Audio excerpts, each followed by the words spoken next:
Speedway, coming to you to bring the Indianapolis time trials for the 10th annual Indianapolis 500. I'm Warren Keith up in the booth with Johnny Benson. How you doing, Johnny? Hey, welcome. So we've waited, what is it, 4 or 5 months now before we could do this again. We're back in Indianapolis and cars are on track. Oh, it's good to be back. Yeah, looking like a beautiful day here in Speedway, Indiana. I'm going to be running the camera for you here, so it'll be a good day here. It's looking like a bright, beautiful day. First on track should be Twindy, as Grandpa Bubby is facing the wrong way in the pits, but that might be just a default thing.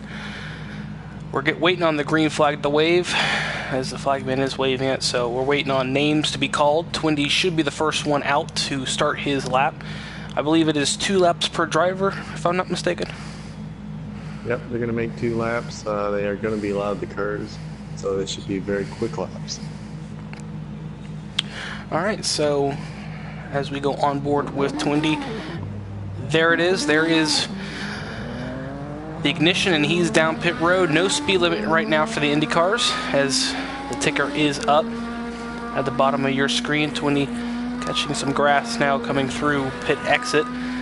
He could jump on the speedway here, but he's going to keep it down on the apron.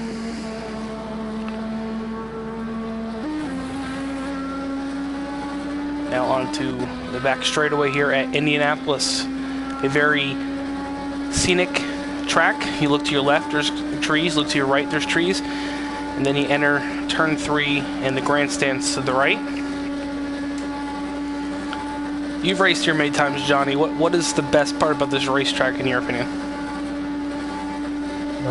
It's probably just trying to get through the corners. They're real tough, and little short chutes are hard to kind of get your car ready for the next little bend there. So the 90-degree corners are definitely the best part. So Twindy entering turn 2, coming down the back straightaway on his, I believe, first flying lap. We'll see what kind of lap time he can get here. The drivers at the bottom of your screen, that is just how they set up in pit road. Those are no official times yet. We will get our first official time, I think, when he comes around to get his white flag.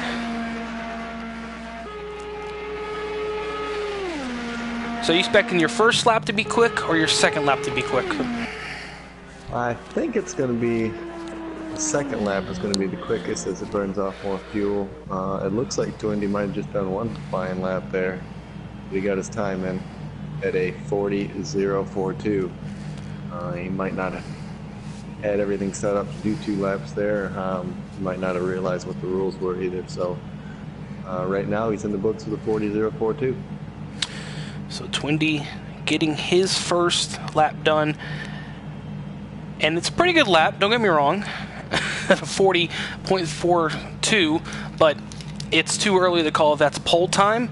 But being Twindy, he got some experience in these Indy cars. As we're waiting on this, going to be our next qualifier. I believe it's Staza, if I'm not mistaken. I'm not sure. We're waiting on confirmation on that.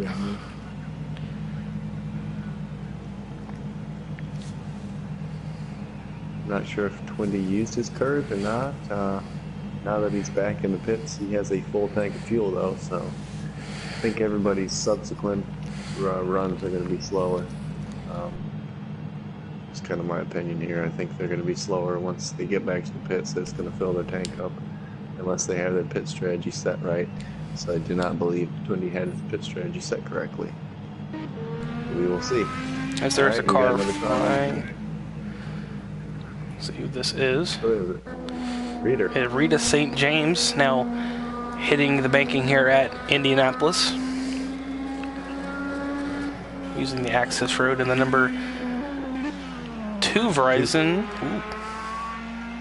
Well, she does not have to use the access road, but she's kind of used to it and doesn't want to get out of her pattern of using the access road, which you have to during all events here. So looks like she used it in qualifying here, and she's going to try and get a flying lap in.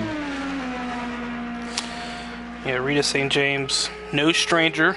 She has one IndyCar win in her career. She's come very close multiple times in the Indianapolis 500 to winning it. Last year, almost getting it with Remy, pushing her along the way. Those two always hooked up, but I don't think we're going to see Remy this year in the 500 as she heads to Indianapolis turn 1 and now into turn 2, ready to hit the back straightaway. Looks like she's got it going at a pretty good clip. She's about to reach 230 miles an hour. That's a pretty flying lap here. 232 she got up to on the back straight. So 232 entering turn 3, now through turn 4. What can she make up here? She's used all her curves, down to 5th gear, off turn 4. What kind of lap time are we expecting here from Rita? Does this pump her up to the front? No, puts her second at a 40.523, nearly half a second off of Twindy. And if you notice, she has a lot more fuel. Yes. A lot more fuel. She's over 60 liters. So a heavy car for Rita St. James. That's maybe why she's half a second off the pace, but she is going for a second full lap. Twindy was 1 and done. Rita's going for 2. It's going to be interesting to see the strategy. She's already used her curve, so this might be a slower lap. We'll have to check here. Does she improve her lap time? Yes, she does. She cuts it down to a 0.428 off Twindy. It's 0.4 of a second following it home. She now teleports back to the pits. So not a bad lap by Rita St. James. Heavy car, nonetheless, but half a second off Twindy. That's a pretty big gap early in the running. As we wait for our next car to come on the track here.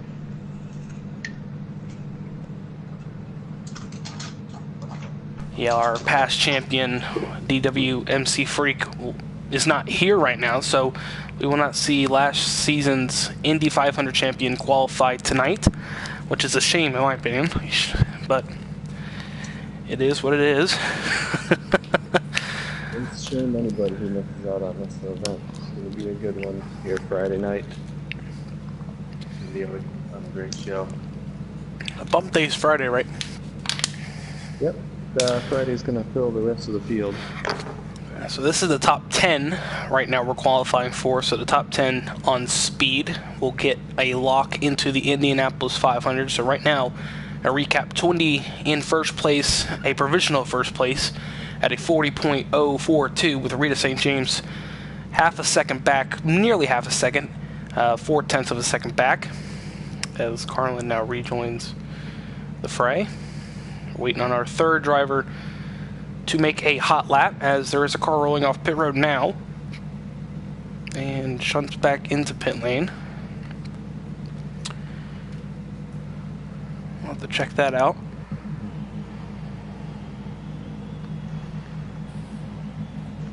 There was a car rolling off pit lane. We're going to have to double check that, but it seems like it's teleported back.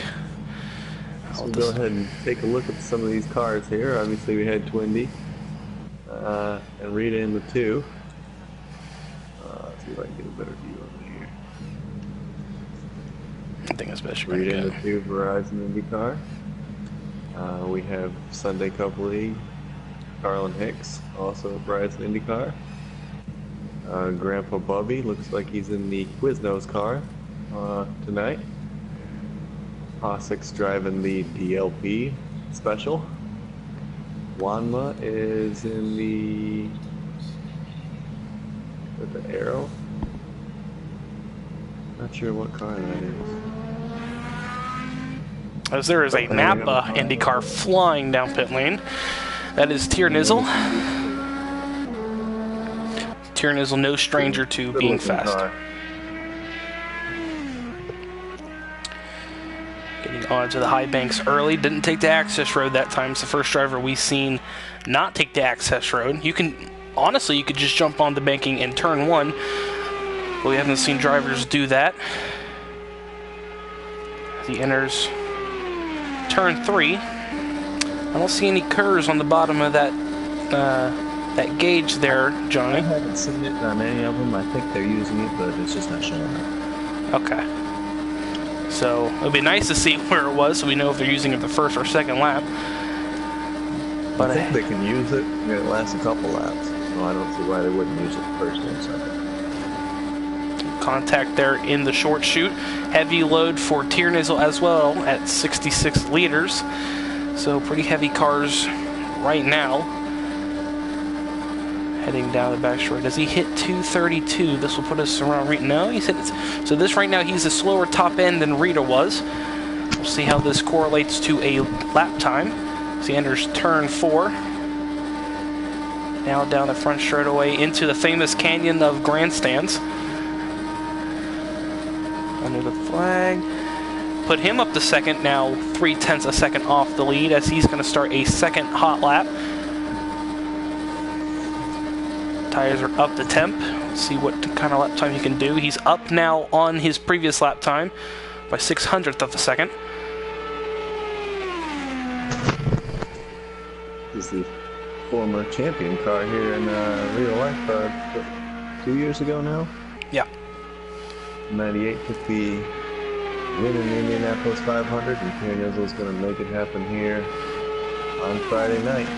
He can definitely do it. Right. He could definitely do it. He's been quick, as now he cuts it down to 0.07 of a second.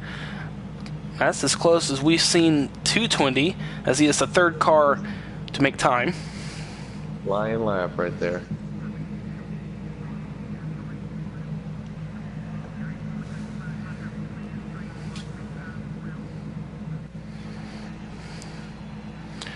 As we are flipping through cars. Jumps off the board.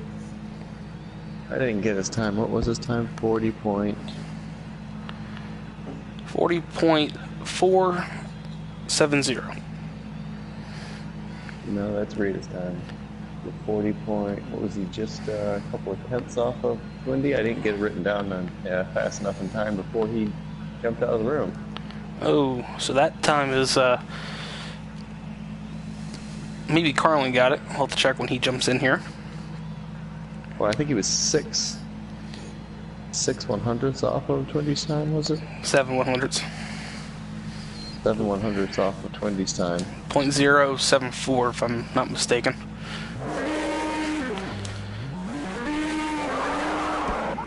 As that's not a way to start.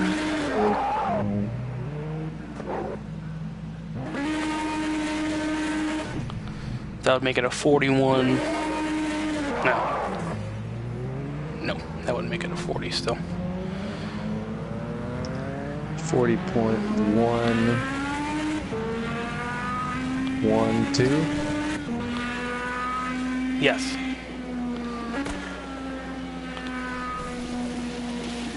And we're just making a little asterisk so that's an unofficial time. Right. Alright, we've got Carlin Hicks going on the track now in that Horizon IndyCar for the JME Motorsports. Whoa. Yeah. He hit the rumble strips there and slid right up into the wall coming out of turn 2. Hopefully everything's alright on his car. Now I do see his first, so I think he just pressed it. That's it. Just see a new turn. Yeah, still showing 0 on my screen. Nonetheless, Carlin Hicks coming off turn number 4. He knows how to get it done in Indianapolis. No question about that. So now he shifts it up in the 6th gear. First flying lap as the green flag is out on Carlin Hicks.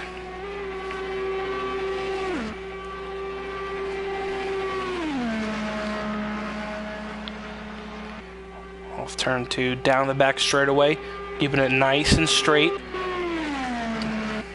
Seems like he's using a little bit of clutch. 231 into the turn. Not as quick as Rita, although I didn't really catch Twindy's lap back straightaway speed.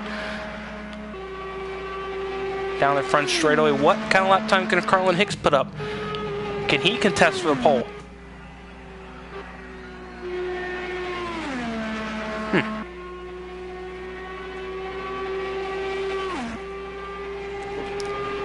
Do you have him up on your chart? I do not see that he's laid down a lap yet.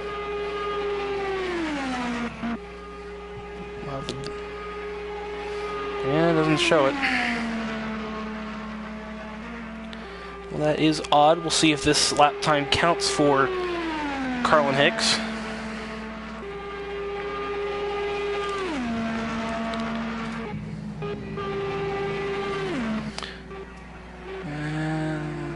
I'm seeing some kind of a... We had some kind of a thing going up next to his name, like a... Yeah, we don't have a time for Carlin Hicks. Well, that might be a game glitch, because he did pop out and pop back in. Well, better get all the bugs out of it now than Friday night.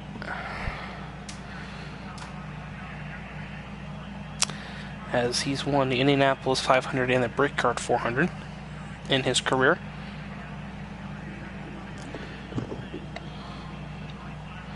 So no official time for Carlin Hicks in a Sunday Cup League account at the moment, as there is a car making a hot lap down the back straight. I'll figure out who it is. That looks like it's Baron Von Stock. That's a name. He joined up into the wall just a little bit there. That might affect his time a little bit. Let's go on board with Baron. See how he's doing.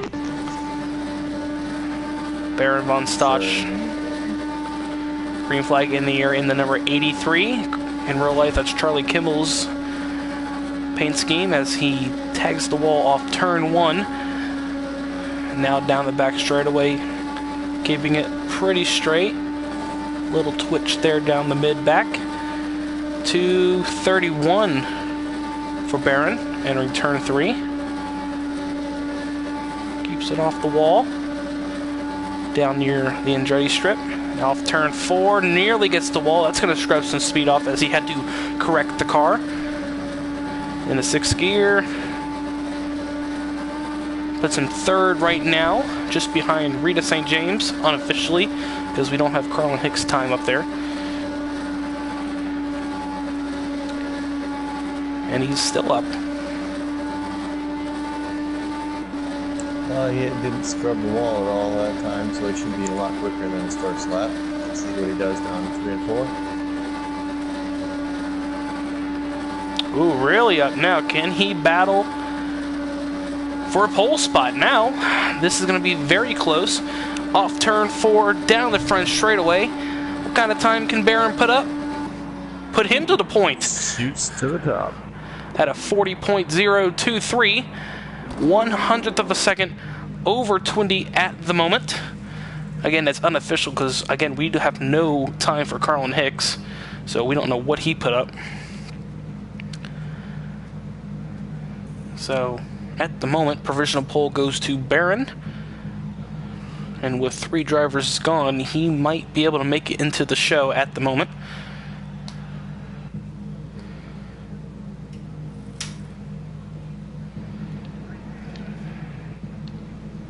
As we're waiting on our 5th driver to take time.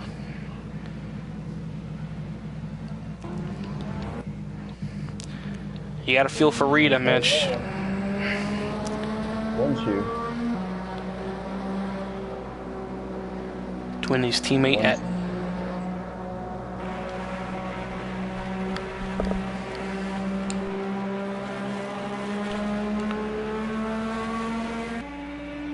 So 1 shoe onto the banking in turn 2. Getting up to speed. He's pretty slow at the moment, but he'll definitely be up to speed by start-finish line. He just hit his curves? Yep. So let's see what he can do here through Speedway 3-4. Didn't make the Daytona 500 this year. Can he make the Indianapolis 500 for Tao Racing? Green flag. Green flag in the air. So now he dives into turn 1. Very nice line, very smooth. Through the short chute into turn 2. Nice line through there. Getting out towards the wall, exiting turn 2. Now back down the straightaway. See what kind of lap time he can put up. This lap by a little high in turn 3. That's going to hurt us bad. Through turn 4 now. Put your wheel right below that white one. You have really fast time.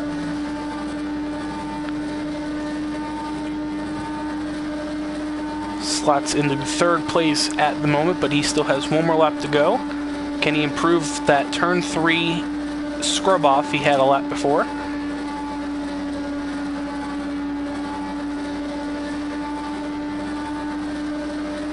Just barely up now on his previous time. See through the short chute what he's doing here. Now 0.05 of a second up. He might not get Twindy, but he will stay in 3rd place at the moment as he comes to the line. No, stays in 3rd place. 1/10 off the lead.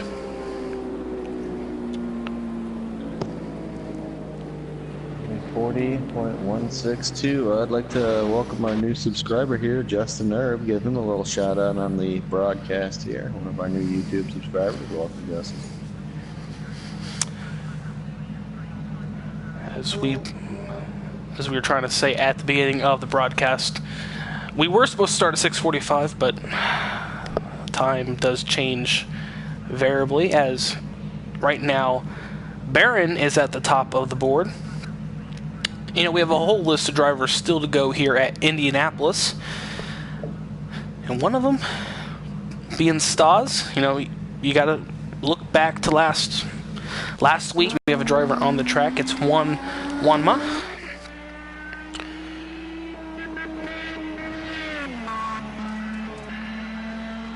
So he comes off turn 2, but back to Stas for just a second. Is the confidence there after last week?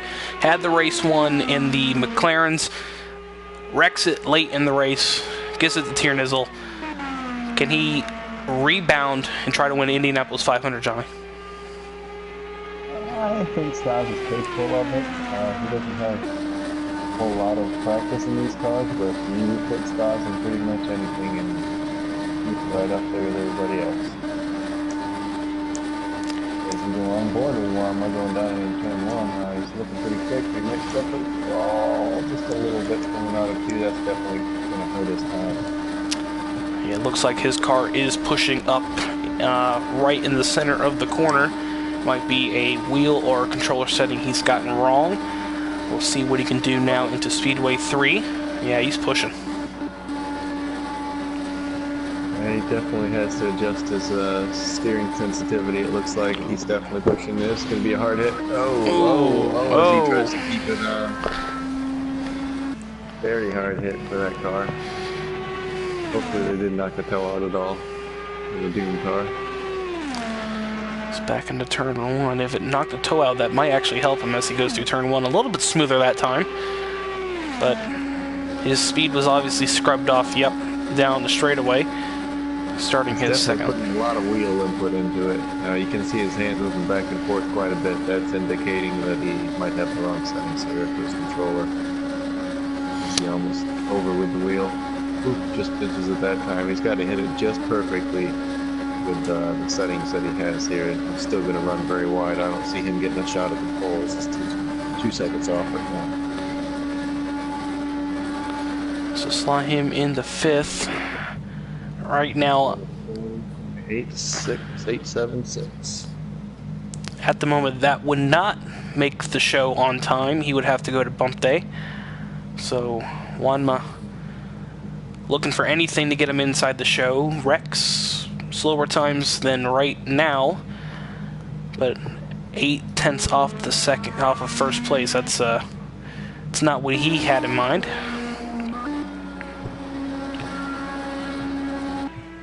It's cold going on the track, and that Pennzoil number 3. That's the Helio Castroneves ride. Yeah, it is. You can't miss it. The yellow Pennzoil Chevrolet coming off turn number 2 here at Indianapolis. See what kind of lap time. Out there. Definitely a vintage look for that. Let's go back to the old Whitmer's days. It's absolutely beautiful, and especially the yellow, just that Pennzoil yellow here in Indianapolis, very iconic. As he heads off turn 4, as we're on board now with Cold, getting his green flag on his first time lap. You see his wheels aren't turning like Juanma's. Juanma's, you could see the wheels just turning and pushing up the racetrack. His control settings is definitely a lot more dialed in than Juanma's was. Entering turn 3, yeah, he's not pushing much like Juanma was. He is very smooth on the steering input. A little shallow, in my opinion, for a good lap time right there, but he's going to come off turn number 4 and down the front straightaway. See what kind of time he can put up. He slots into 4th place.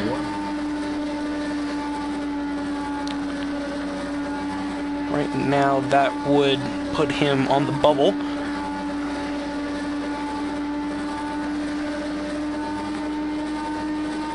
So he's going to want to improve this lap time here down the back straightaway towards turn 3. A little more steering input there, as he is losing time. Nice low line through 4 though. Let's see if that helps him at all. He doesn't have to gain much to improve his time here. Let's see what he does. Heading to the line. No. Timing not improved at all. His time is a 42.41 as it stands. So Cold right now on the bubble. If we were to drop them down to the bottom, top 10 do get on the speed, so there's only 2 drivers behind him, so that would put him in 11th if we were to drop him down to the bottom. Picked correctly, that's right. Had him ready to go here in the Hydroxy Honda. As he shoots back to the pits.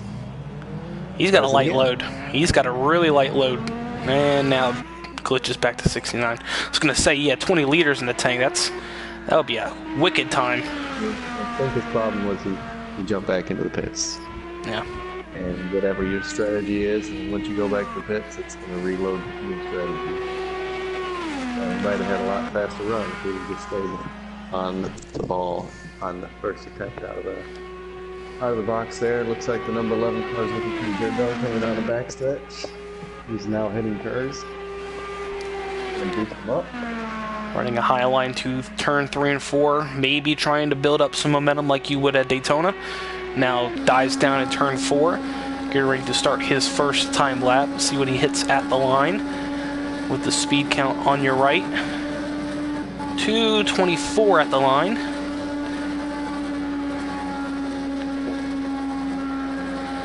Only falling. A little bit of a high line, but it's very smooth. I think he's doing that classic enter high, exit low out of the second turns. I know that's a. Got to put that speed on his first lap here too. Kano is a very good driver. We've seen him here. This is obviously his rookie season with a lot of these drivers that are competing in the rookie season in the SCL. We've seen a lot of promise on Kano. So right now he slots into 7th place, slowest of all.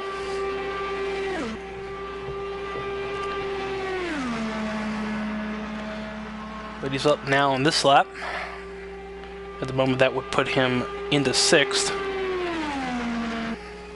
This makes you wish you kind of had that live ticker like NASCAR does, where it shows you like on the side if he's jumping up or down.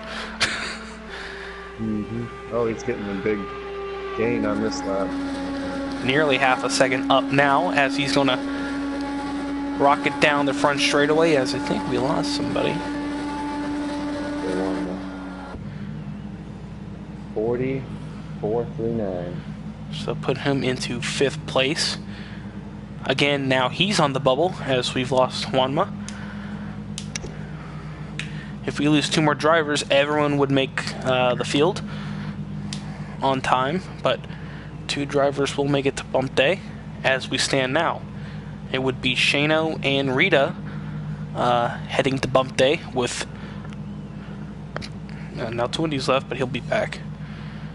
But that negates his time. So.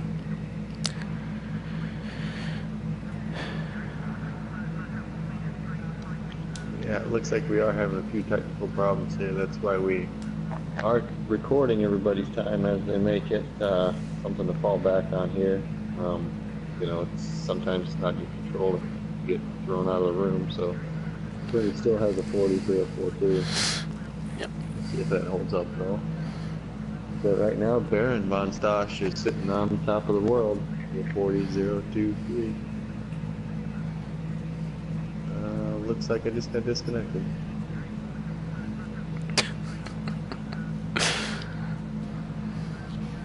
Okay. I don't know if the room is closed down. Are you still in there?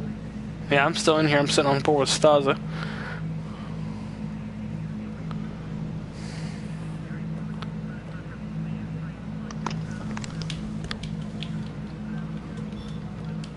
Couple of technical glitches here tonight.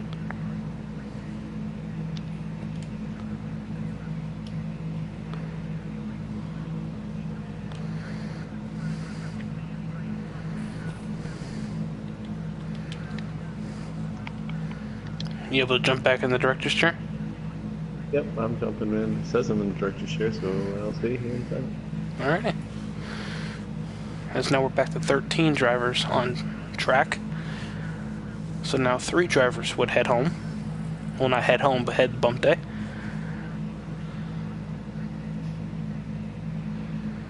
So right now, there is a driver heading off pit lane.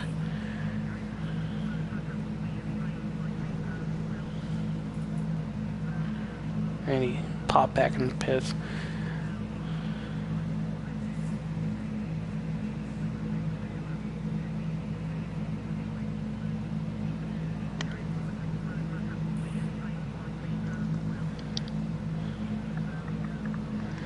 As there is a driver on track heading on to the short chute. Now to turn. I have no idea.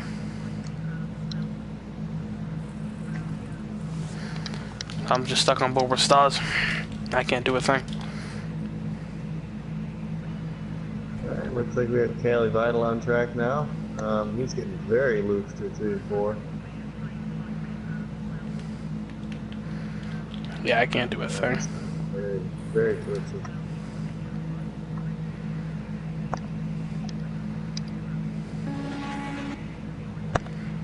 Are you changing camera angles? Because I'm still in Stars' view. Yeah. Nah, I'm still in Stars. Not. Nope. Nothing.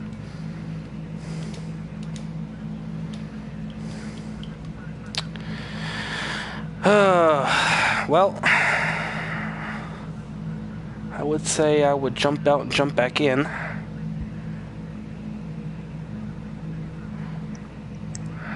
Son of a gun. You see, people, this is why we do this now, so when Friday comes around, we can figure out what to do here. As 818 for Callie. 40.818.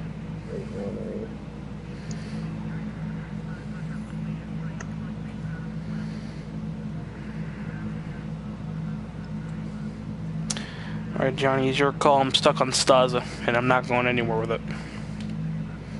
Yeah, I'd jump out, jump back in, see if that'll help you at all. I'll continue to talk it out here. Looks like Callie's a little bit up on his time here as he rolls through. He had a 48.18. Let's see if he can improve at all. And he does with a 47.41. 40.741.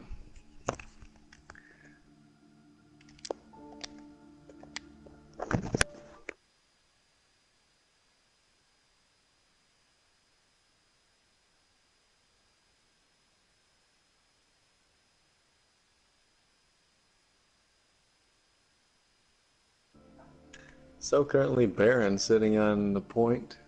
Looks like he's does a very good lap with a 40.023. That is your fastest time.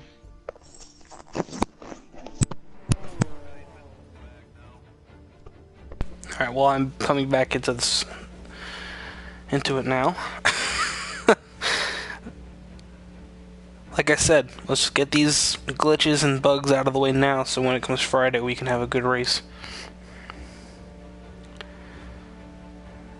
So I apologize for any technical difficulties we just had.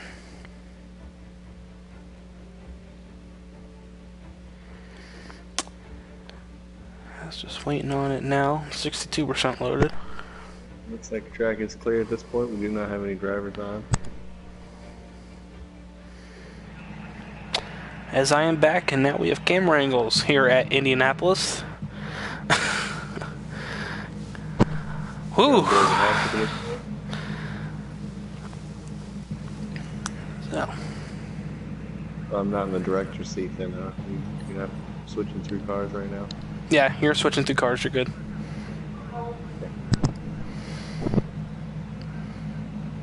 Yeah, no, it's just I think when you disconnected, I was stuck on whatever camera you last had, and when I just had to do the same thing you did. I think that is what settled the problem. A little bit of a lull in the action right here. I'm not sure what's going on with the race officials. Looks like Carlin's parking out a couple orders. We might be waiting for people to join, actually. It looks like a roast is coming in, and if people join while there's a car on the track, it puts a glitch into the system, so we want to keep everybody's lap fair. So we're waiting for people to join before we allow the next car to go out on track.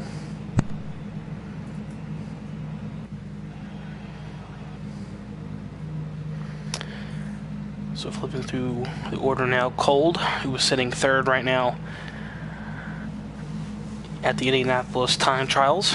Don't forget, Friday here on the SCL network is the 10th annual Indianapolis 500 kilometer race, if I'm not mistaken. Is it kilometer this year? It's Indy 500. Alright, it's going to be 500. So don't miss it live here on SCL Network, as we have a car revving its engine, sounding like it's ready to go. As we are in a lull in the action, just like in real life, there are some lulls that do happen.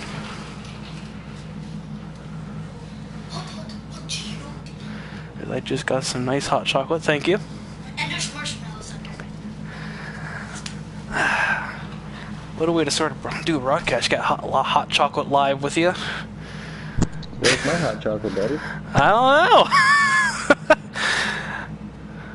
I'm telling you, it has been a day. As there is a car on track heading down the back straightaway. We obviously just missed that. Who it is? Hold on. You got me all flapped up with the hot chocolate reference. Yeah, I know. It's hot sec. Ryan Huntery colors on the DHL.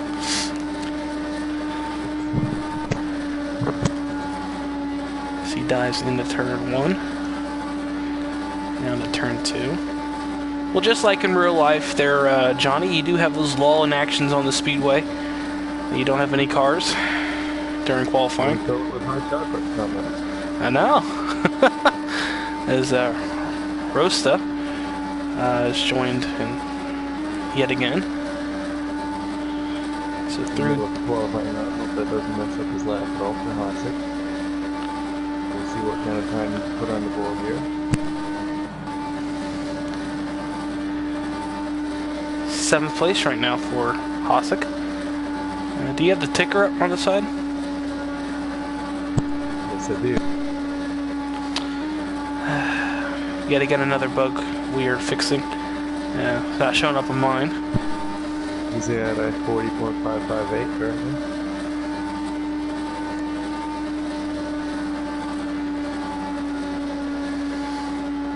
See, I'm getting that. I just don't have the live one up on the left, like the condensed version. Oh yeah, I turned it off over. Oh, okay. I was about to say, I'm missing that. It looks like he shoots up to a third with a 42.38. 42.38. Very respectable lap for Hasek. Looks like it's going to get him in the field. At the moment, that would put him in the I show. believe he's sitting on the outside of the top 10 in points in his Aussie currently. Yeah, as we do have a Sunday Cup League lap time now, as he's in 5th place at the moment with a 40.381 for Carlin Hicks.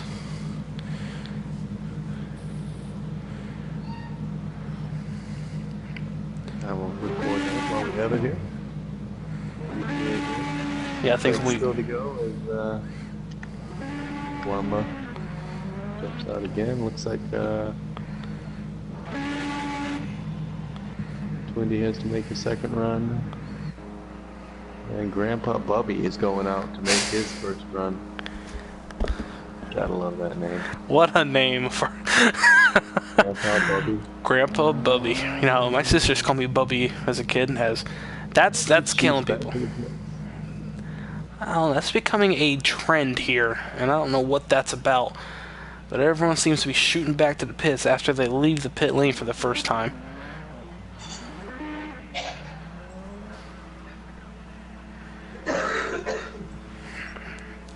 Yes, I think he's just gliding now down pit lane. Yeah, I think I seen the top of his car buzzing past the wall there. There he goes. There he is. Quiznos. Quiznos color. Ready?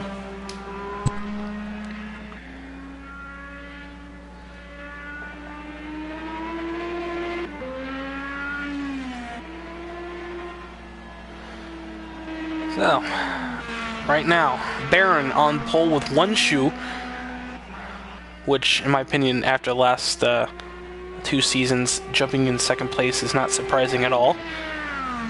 Pretty good run for one shoe. Right now, he would make the 500 field after missing the Daytona 500 field on time. So that would be a good jump up for one shoe in his season. So we'll see what Grandpa Bubby can do. That hot chocolate cooled off yet? Oh no, it's screaming. We'll go on board with Grandpa here. See what steering sensitivity looks like. It looks like it's really smooth for an old guy. It's actually one of the smoothest I think we've seen today, as he does the traditional get away from the wall down the straightaways. There's a couple different thoughts about that. Some people think he can side drive off the wall a little bit. So into turn 4, let's see what kind of lap Grandpa Bubby can put up here at Indianapolis at the Brickyard. And right now slots in 8th right in front of Cali. So right now he's on the middle of the bubble. 40.667 for Bubby. As he's making up some time on a second lap. He's still 0.6 off the pace. As Daza joins back in, so now 4 drivers could make the bubble. As we're back up to 14 on board with Grandpa Bubby. Now he's a good 10th up on his previous time, so very nice lap heading up here for Grandpa Bubby.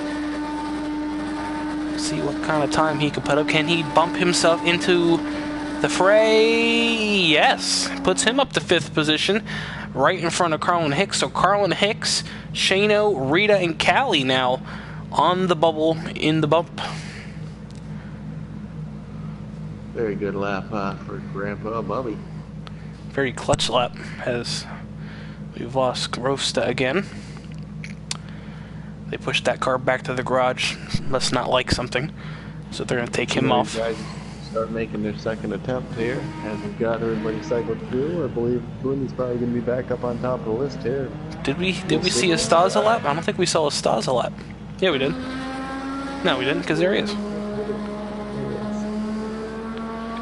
We had one driver. Now. I don't have stars on my board here. Yeah, it was this last of the first go-around here. Unless Rosta can get back into the room, it would be one more driver left. Here, black and white, yellow, orange, green. Spotted the color and rainbow on that car. Kind of looks like a GoDaddy makeshift car there for Staza. Gets warmed up here. Make his count. We have just over an hour and 15 left on the qualifying clock here today. As he's going to want a 231 in turn 1. That's pretty respectable, but it's a pretty high arc through turn 1. Now into turn 2, can he get it pinched down? No, still pretty high. I think he's going to try to go for it in his second lap. Oh, he might have just slowed up a little bit too much coming out of 2. He tapped the wall. Very easy to do here in this car. I don't have a whole lot of experience in these Indy cars, especially on this new format software, but yeah, they're still quite a fickle beat. I can tell you after finishing second last year in this race, it is not easy driving one of these things. So entering turn 1 in 6th gear now, not shifting into 5th like we saw some drivers doing. That's been another focal point we've been looking at, as he is up now 0.08 of a second on his previous lap. As he comes down into turn 3, let's see if he's gaining any as he goes through the trap here. He is.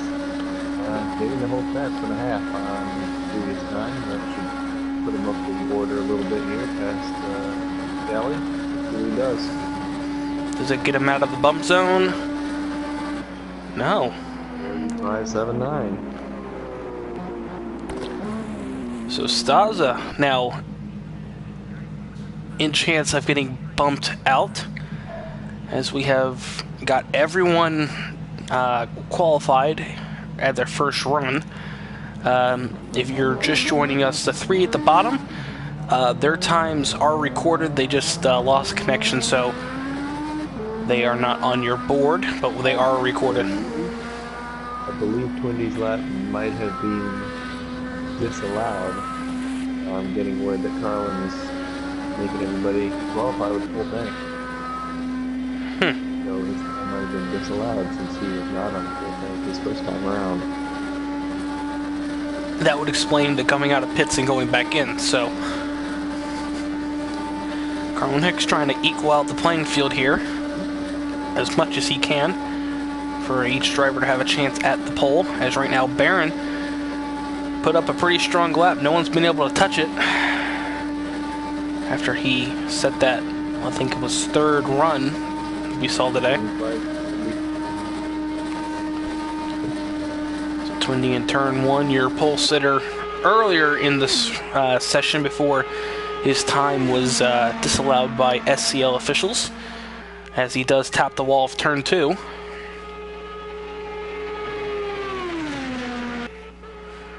Can Twindy join one shoe for Tau Racing up in the front row here at Indy? We do start 3 by 3, so the top 3 would be your front row at the moment.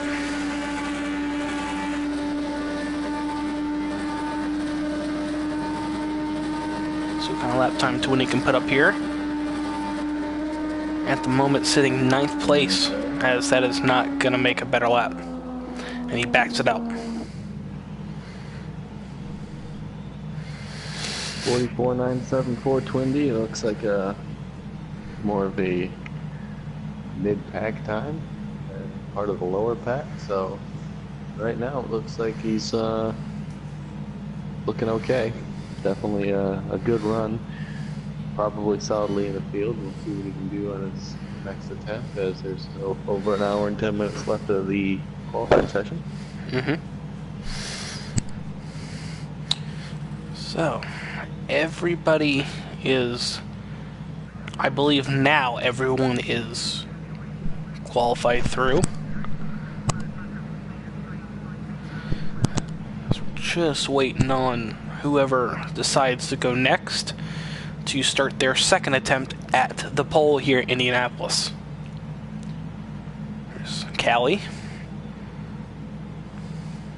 Right now in the bubble for the bump, sitting at 11th. He would have to go through bump day, which honestly no one wants to do. They want to be locked in the field, ready to go Friday night, but only 10 drivers can go through to the main show. Well, on time, I should state. I think that time with Barron's is going to stand up here. It looks like a very quick lap with a full weighed down car, and I think he did a very good job on his lap, and I think that might be the time to beat for the pole here at Indy 500 qualifying. Yeah, so if you're Barron, you're just sitting in the pits. You're not even going to go try a second lap. I wouldn't go try a second time, as we do have a car rolling down pit lane. That is, well, as I speak of the devil. Don't listen to me, would you? Just go out there on the racetrack. Don't listen to the... oh, it is Rita. I thought it was Barron, because it had Barron sitting on there. Oh. He got very loose. She might be going back to the pits here. Yeah. She's trying to take it. She's going to use it. We'll see what she can do here as we go on board with St. James and the one-line Toyota car. Well, this shouldn't hurt her at all because it wasn't a first-time lap. It was just her coming out of the pits. So she still got a ton of... Ooh, that car is very loose. And taps the wall.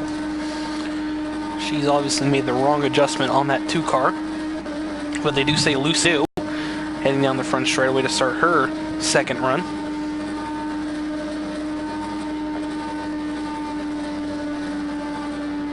A little more stable through that than we saw in turn 3. Pinches it down, lets it go out and exit.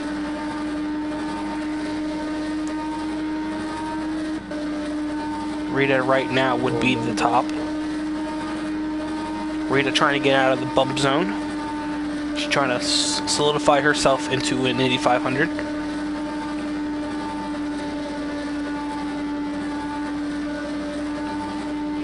Good. She's come through the canyon here. Start finish line. Let's see what kind of time she puts up. Very nice. Yeah. So 41.67. Very nice at a 40.167 for Rita, and she's still up. She might contest for a middle of the front row starting spot right now as it stands. She enters turn 3. Very fast run for Rita, so the second run may be quicker as the track does change, and she is up really nice. Pole position. On the pole right now. See if she can handle it coming off of turn 4. Rita St. James, can she do it for the British? Yes, put her to the top. 30.818. So Rita St. James proving the track is quicker. So That's very bring nice. Everybody back out. She jumped up half the order for a front row pole position at the moment.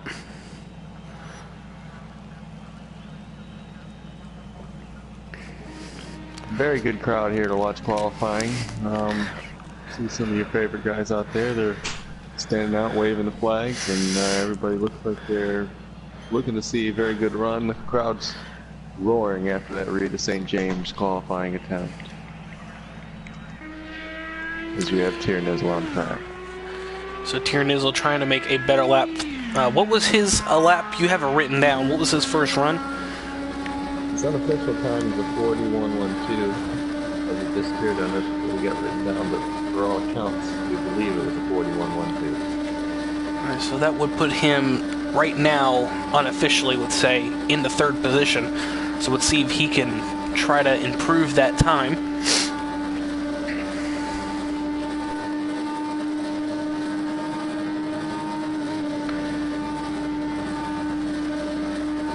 Green flag out. Green flag. Runs down into 1 here. Past these stands. We have a lot of people here for qualifying day. Full field of people in the infield, camped out, partying at the golf course. Everybody's here today to watch Sunday Cup League Indy 500 qualifying. As he rolls down into turn 3 here, let's see what he can do on his flying lap. Entering turn number 4. Let's see if he can bump him up to the pole and knock Rita St. James off. To the line. No, not at the moment. He sits 11th of the 40.6. We'll see if he can make it up here. Not what he wants. That looks like he's not making enough time here in the second lap. He is gaining on his first lap, but it's not going to be definitely not going to be in the 39-second category like Reed. I don't know where she pulled that car. Where she Good. pulled that time out of, but like you said, Luce is fast. Luce is fast. It's a little tap off turn 4, as he did make up a little bit of time, as bump him up to 8th position at the moment. So your front row, as they stand at the moment, Rita St. James, Barron, and One Shoe. So I believe that's 3 different teams in the front row. That's what? I believe Barron and Rita are both on JME. Oh, okay. No question, the JME equipment is pretty good, as it always is here at Indy. So is the Tau Racing. So we have a car shooting down pit lane. I think it was a silver car, so I'll have to double check who that is. It's either the 12 or the 2. No, yeah, it is 12. Real power car for Harlan Hicks out of the JME stables. Let's see if he can put his time up there and make a full JME front row for this Indy 500 qualifying here. On the first day, Indy 500 qualifying, again, bump day. It's going to be Friday, 40th. That will be live on SCL Network. That will be part of the pre-race show, as now Carlin Hicks flies off turn 4. Going to start his second run. You got to think, Carlin Hicks, you know, he's the veteran. Can he get another Indy 500 win? I mean, he has enough already. But can he do it again and for the first time in an actual IndyCar?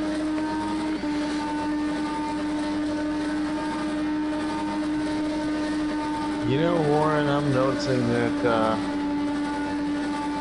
I'm not going to call them out per se, but it looks like some of these JME cars might have a little bit lighter fuel load. As Carlin mandates that everybody has a full tank, this is looking pretty light for only having 1 lap on the track. Yeah, 62.9. We see people at 70, so he's almost a full 10 liters lighter. Because really didn't even help his lap time there. He's still in 7th place, as he's not really gaining much on the way of time. But let's see what he can do down the back straight away, as he has 2 Indy 500 wins under his belt. Not what he wants at a 0.04 of a second difference.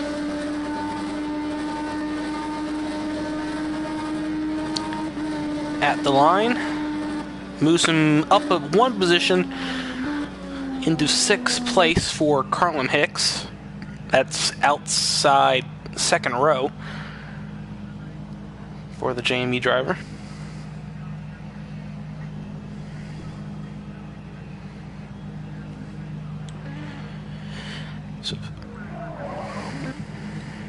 So as they stand now, 3 drivers would be bumped. That would be Staza, Cali, and Wanma.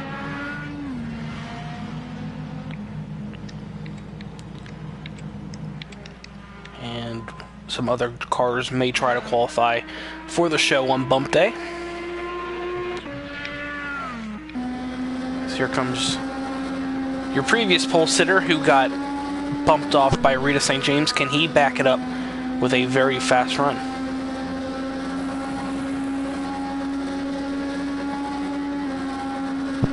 Looks like you noticed there's a couple of long grade blades of glass down there.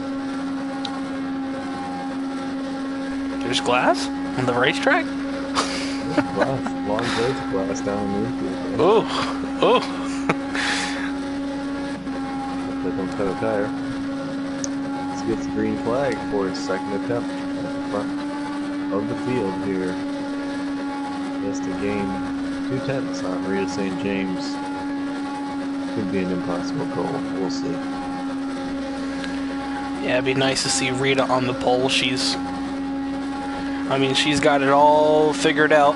She's never won an Indy 500. Could this be her year? She's quick in qualifying right now at a 39. She's the only driver to dip into the 39s. See what Baron von Stosch can do.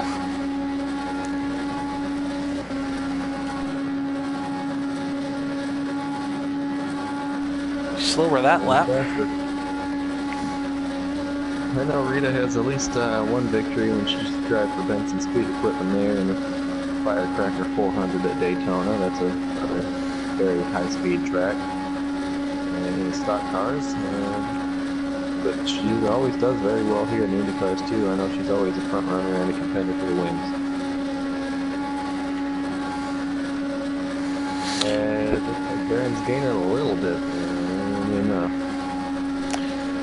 Baron, can he get it done this run, or does he have to resort to the third run if he does get one? No, doesn't even barely improve by 2/1000ths of a second. So Baron stays right where he is on the front row in the middle, which is still a good starting position. Turn 1, you could be on the outside, inside, middle, and still lead him to turn 1. So anything can happen lap 1, turn 1. But right now he is still middle of the front row. So now we see one shoe rolling out. CSC came off the pit road there. 67.1 is his fuel load. Where the full tank would be 69 still at this point. We'll see if there's a little tomfoolery going on here with the fuel department. We'll have to double check that, but at the moment he is heading down into turn 3. One shoe, the old man for Tower Racing. The wise one shoe, we call him, as now he comes off turn 4. It's definitely going to make his car lighter, only having one shoe in the cockpit. He's still looking for it too. He's been looking for years. So into turn 2. Saw a picture of his racing rig up on the SCL Facebook page. It's a good looking rig. Looks like he made it all himself. Very nice. Has a car seat in it, and very comfortable ride there for the old man. Once you get to that age, you want to be in comfort. Off turn 4, and that is on the Facebook page of the SCL Racing Network on Facebook. As he does move up a position on his first lap. Can he do it on his second lap? Now, as he's got me interested on if he can get a pole for one shoe. This could be very interesting as he is slower this lap. So at the moment, he is still slotted into second place, which is very respectable for one shoe.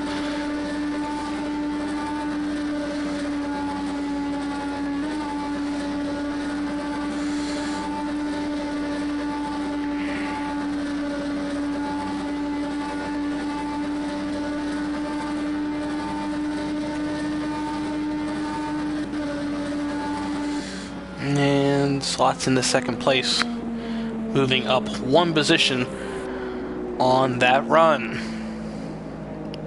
Looks like the track is definitely heating up there, as now we have 2 cars into the 39-second category with under an hour to go. 56:28 on the clock. Pretty good running order at the moment. We're going to keep you updated on that bump zone as it is Stas, Cali, and Wanma at the moment. Twindy on the bubble in 10th. If Stas were to get a good or better run, he would bump Twindy into the bump day. Speaking of Wanma.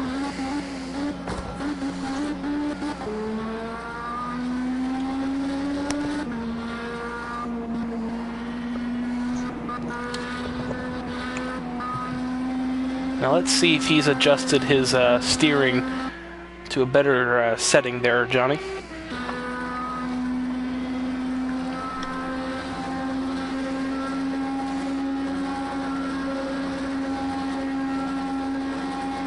I mean, he's running a better line, but you still see that those wheels are turning a lot. That might be scrubbing off the speed. They're looking like a better line than just a curve that's going to scrub off too much.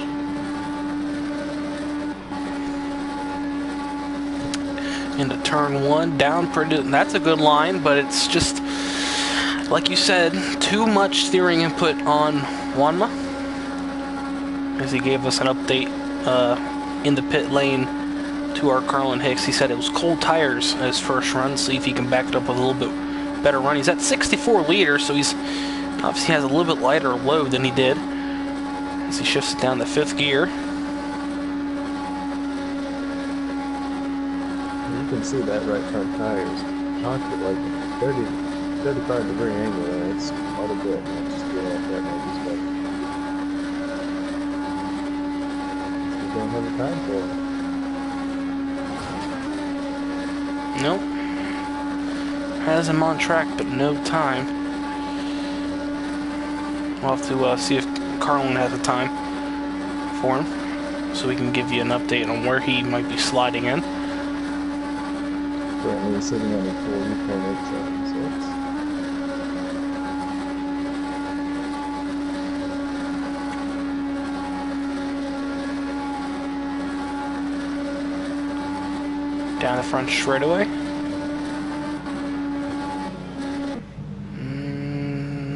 Not get anything.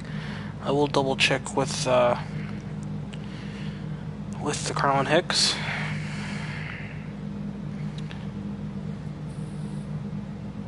So your two drivers that are front 2 positions right now got into the 39-second category are Rita St. James and Wenshoe.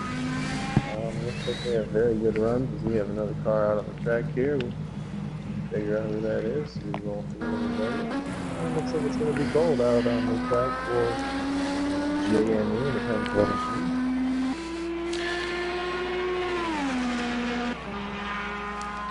Cold out on track. Your points leader right now in the IndyCar Series.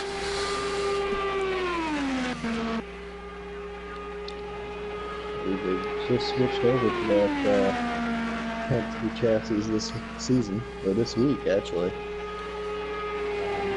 Going to roll out all new Penske chassis. So can Cold get up there past Baron von Stoch, who is second in points. Only 1 point behind him in the point standings entering Indianapolis. So every position matters in qualifying, and right now he is below Baron von Stoch. So at race start, that would basically almost tie him in points. So now he enters turn 3.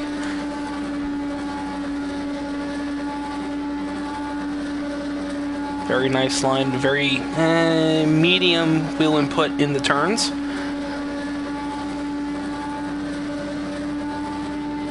.233, 335, very nice lap time, as that puts him up onto the pole. Whew. And he's still going for it. He's still going for more. Can he even...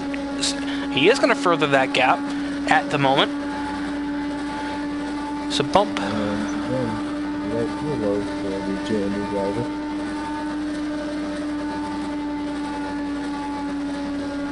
And he's still putting it up. As he bumps down into the 60-liter category. Don't know that you can burn 10 liters in 2 laps. He even extends that lead now to 0.2 of a second over Rita St. James. So, new pole sitter here at Indianapolis Motor Speedway. I'm going to jump over, see if I can get a ruling from Carlin about the fuel load situation. I'll be right back. Okay. I will keep him interested.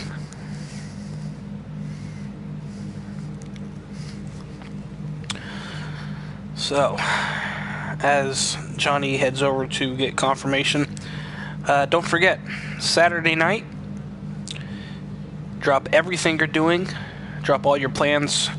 The Camel GT Series is at Laguna Seca for the Laguna Seca Trophy race. I am your defending winner of that race. I might race it, I might not. But if I'm not, I will definitely broadcast that to you live on SCL Racing Network, as there is a car on track. I'll have to figure out who that is in just a second, as I'm not the one controlling the cameras. So I can't give you a good look on who that is, but we'll definitely see the lap times when they come back around.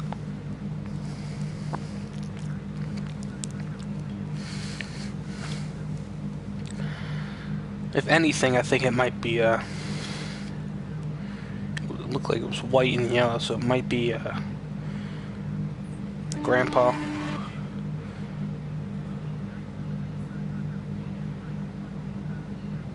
No one's moved. I think it's Shane O'Kano.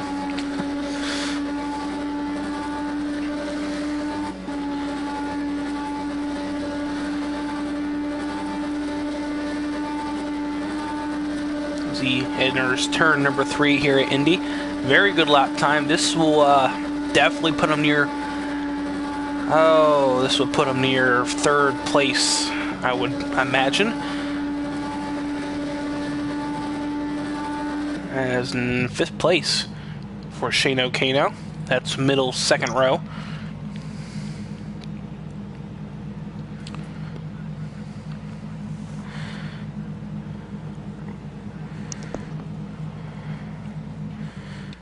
So I was just telling the fans at home, Johnny, about Saturday night's trophy race at Laguna Seca.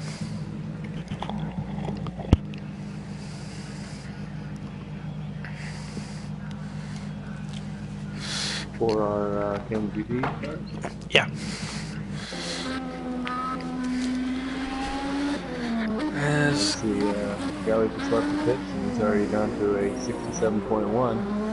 Carlin says it's all due to burning curves, but he hasn't even hit the curves yet, so I don't see that happening. But Carlin assured me that everybody's leaving with full tank, so I'm not seeing it myself. Well, it is here if we want to go make a judgment call later, but we do have it on tape, so nobody can cheat. It is documented. As wow, took the hook up the hill in turn 3. Whew.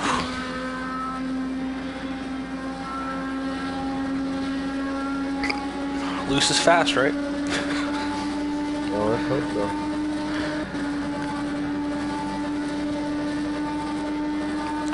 So he takes the green flag for his 2nd run. A lot of steering input in that car.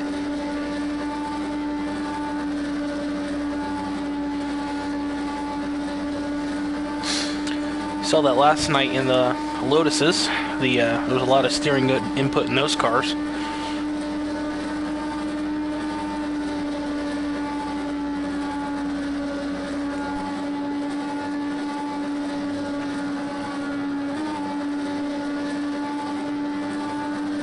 Yeah, that was a fun race last night for the Lotus. Fun deal. I would have liked to finish a little better than I did, but fun race definitely. We had Kelly improve their time a little bit. What's that mean? He's going to improve it even more here.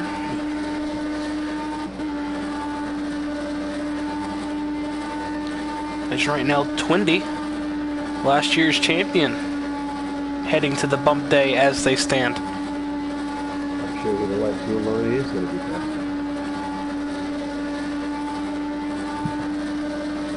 Yeah, still don't know what that's about, is he? 267. 263. 4263 for Kelly. That's inside of row 3 for Cali.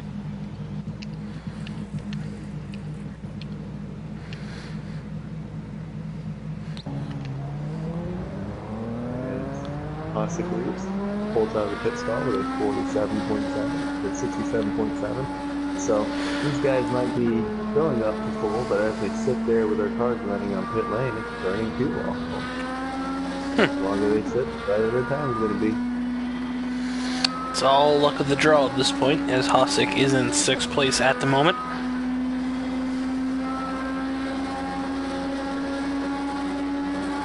You know how racing is. If everybody else is doing it, you might as well too.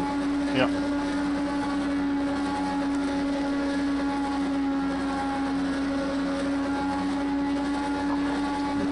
Faster lap for Hossack also. As the track coming up a little bit. The fuel load should be a good run for Hossack. See what he can do and then do the gel. He's ready. So he takes the green flag, little wiggle in turn 1. That's going to scrub off some speed as he enters turn number 2 here at Indianapolis.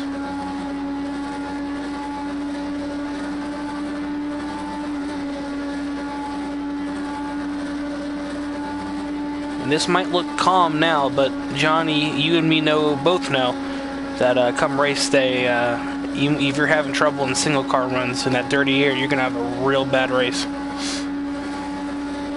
Sure, dirty air really affects these cars a lot, and I notice pushing all over the track.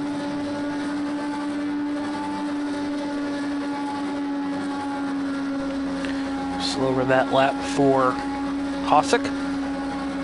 He did hit the rumble strip a little bit in 1, and that pushed him up the track. See if we can make it any quicker here. He is having a handful of that time. Now, it was a good exit off turn 2. Let's see if that translates into a somewhat of a gain. That's a good turn 3, as it does translate to a good 3. Now into turn 4, see what kind of lap time he can bump on. Right now he is in the show. He's just trying to improve his starting order, as not gonna move him up much. It does move him up over. Nope, actually it stays right there, as my screen just updated. It stays him right in 6th position, Johnny.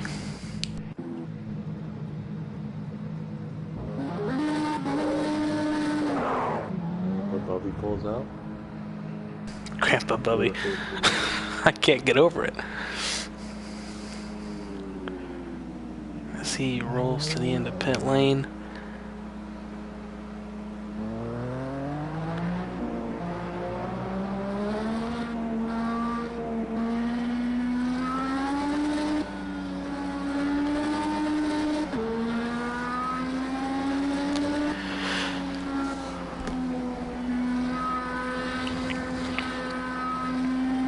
Starting his 2nd run as we switch to TV1.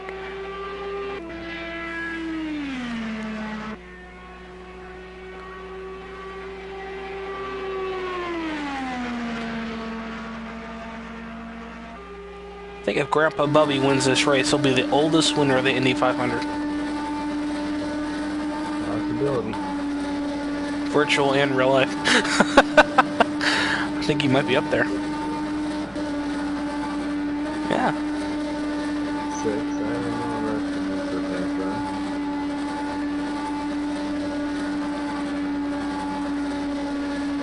run. We'll see. He might be waiting for that 2nd lap to do it. So he shifts to 2nd.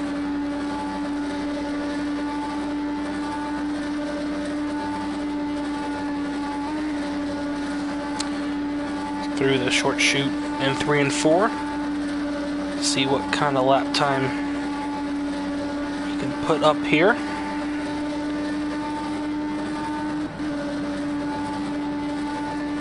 And let's slower that lap. See what he can do here.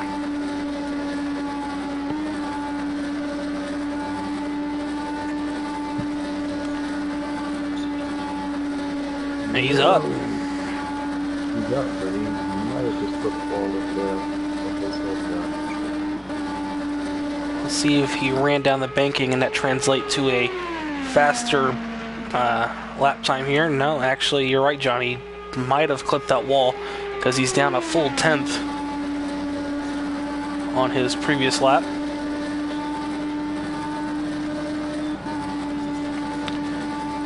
And Grandpa Bubby stays where he's at in 9th position, which is good enough right now to make the show on time. Yes, yeah, let's take a look at that leaderboard right now. You see where Twindy is? In between there and Tiernizzle, draw yourself a nice little red line. Above it, you're in the show right now. Below it, you go to bump day. So Twindy, Staza, Rosta, and Wanma will be heading to bump day at the moment. As your front row is Cold, Rita St. James, and One Show.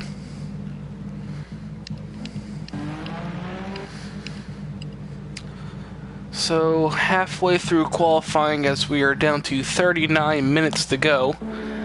What is the biggest surprise you've seen, Johnny, with these lap times? The main story is the fuel load. It's mandated to have a 70-liter tank.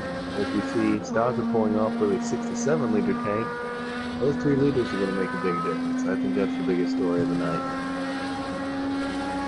Yeah, definitely the mandating of the fuel load will be something to be looked at in the future for further rules or rule packaging. We'll have to see next season. But right now, Staza looking to get himself out of the hole and put himself into the show as he rockets down the front straightaway at a 2:27.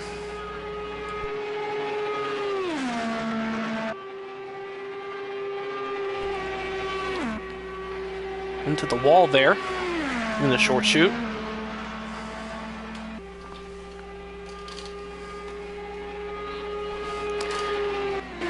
Down the back straightaway. You know what, Johnny? I'm honestly surprised Staza isn't running better than he is at the moment. Yeah, he's a very good driver. You might just be trying to feel out these cars as we all are with this being the first season with the IndyCar package. It's a little bit getting used to. Jump up a little bit to 44.74. That did bump him above Twindy, so Twindy now even farther in the hole. As can he just get enough? He is not that far. As he right now, he would be in the show, as that would put him over Tiernizzle. Wouldn't that be something? Tiernizzle and Twindy both going to bump day.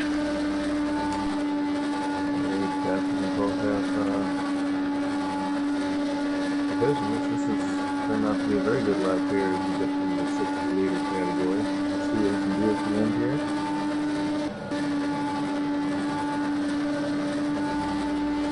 Safely in the show, 5th place.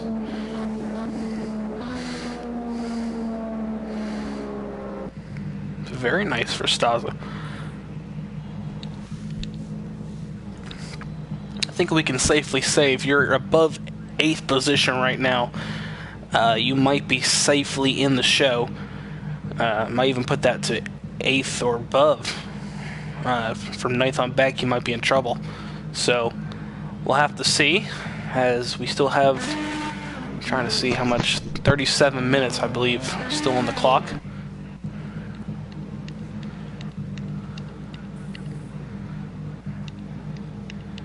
I think you're just on it.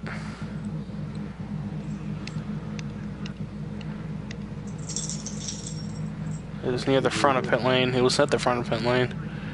It was, yeah.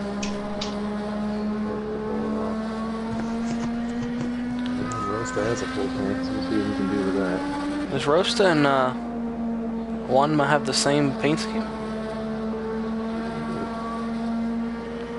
Find the beam colors.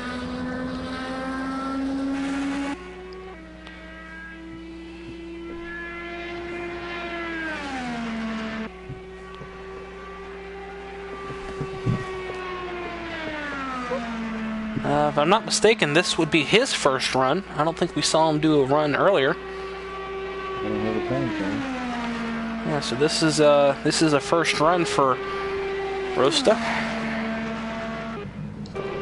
Pretty sure if he elected to, he could just go out again after this and do a second run. Tries to make his first attempt getting into the Indy 500. Another rookie, showing a lot of promise. We'll see what he can do.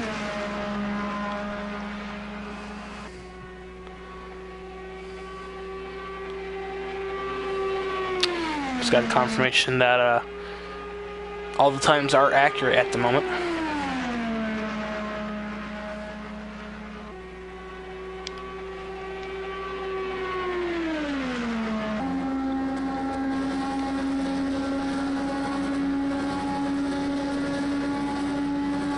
here was a 118. Yeah, 40.118, I think. Yeah, so that would bump him up. That would put him into 7th at the moment. So 7th becomes 8th. So Sunday, Carlin Hicks would be on the cut line right now. That's going to be a mental note I'm going to have to take.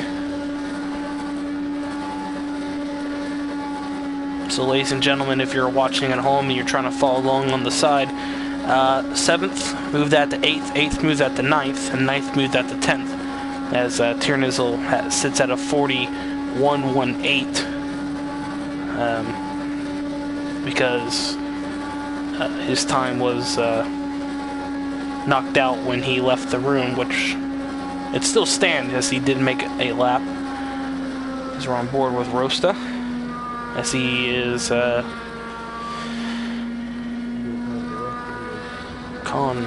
backing out of it. You shoot on a message as to Rosta time, Yeah, I shot him a time about almost time too, and he's never answered me about it, so we're trying to get with Carlin Hicks, who is on the pit lane. There you go. Yeah, that's what I did. Okay. So right now we have 3 drivers on your front row. As Twindy pulls out, goes back to the pits, gets a full tank. We'll see what Twindy can do.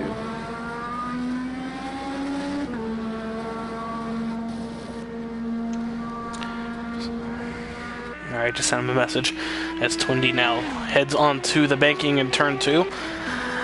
Last season's champion, can he try to sneak his way into the locks for the 500? Right now he's sitting 12th.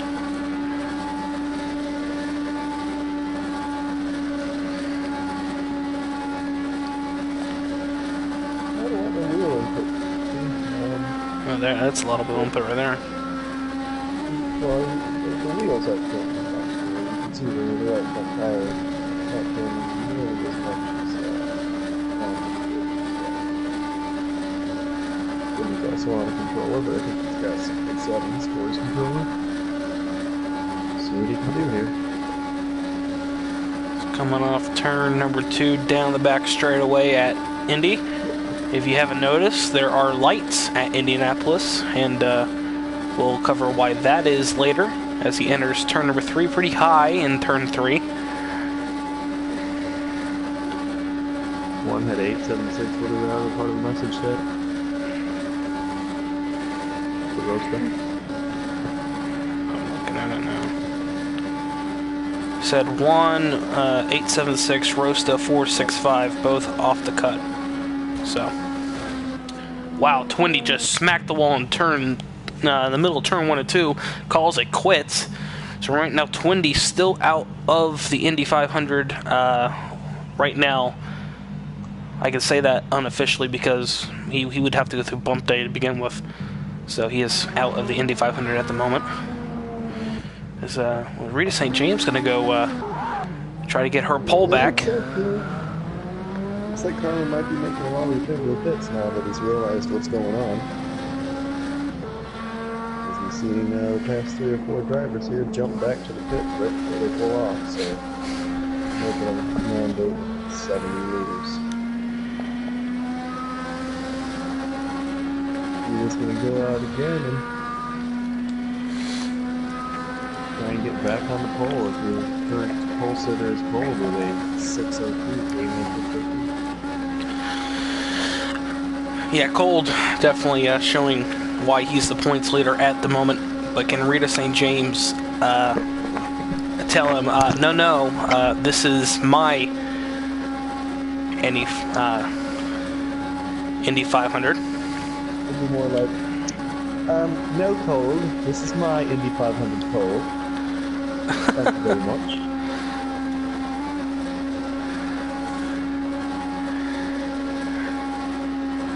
As she rounds off turn 2 here in Indy.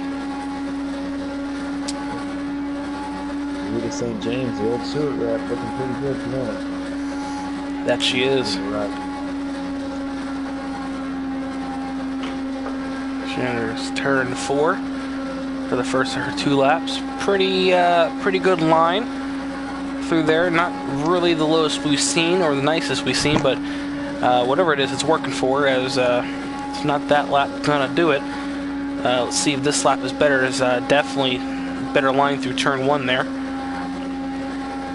Honestly, I don't see her improving anytime full thing. I'm thinking those couple of leaders make a lot of difference.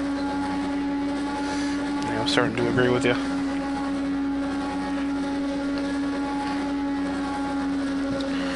Entering turn number 3. Yeah, no, this is going to stand at a 39.818. She's not making up any time here. As not going to do it. The track might be losing grip. Yeah, the track might be losing grip too, if you want to be honest. The last couple runs have been,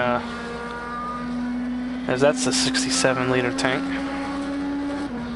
Tiernizzle's going out trying to grab a higher. Honestly, Tiernizzle has shot at the pole that much field. Yep. Yeah, we're gonna have to regulate that next season. A lot better than this.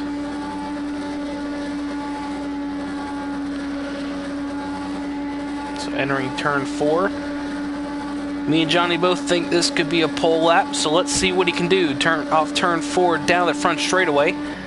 See what Tiernizzle can do. 118 on the board.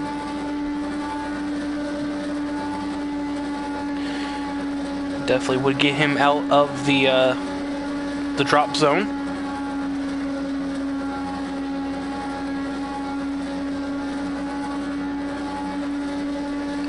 Down the back straightaway, see what he can hit.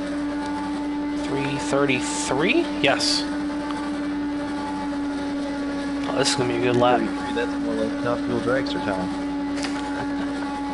It feels like it's on 333, doesn't it?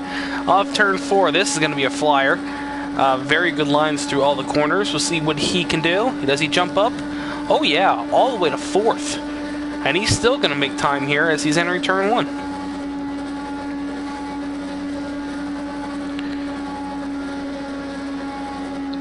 Oh yeah. Like I said, with the 67 fuel tank, you can break into the 39-second category. I don't think that's possible with a fuel tank. So your top 4, part of the old fuel tank brigade, as he's now 100th up. Johnny, this might put him up into the front row. It'll be a very quick lap.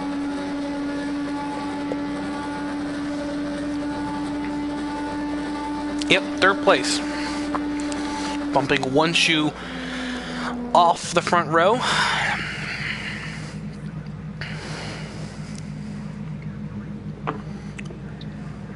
$39,860.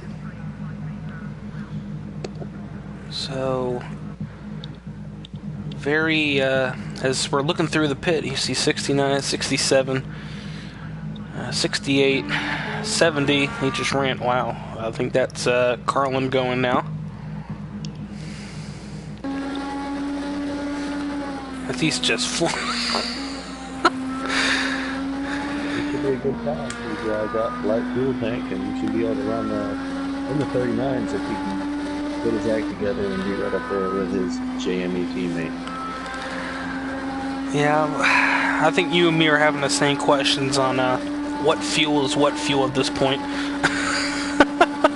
I think we're all having that question. As Carlin heads through 3-4. I believe that's the northern. Like they say in racing, it ain't cheating, they're gonna get caught, right? Oh no, yeah, of course. But when you're watching it on TV for the whole world to see, and you get asked later, well, I didn't know. Yeah, well, it's on TV. So turn 2.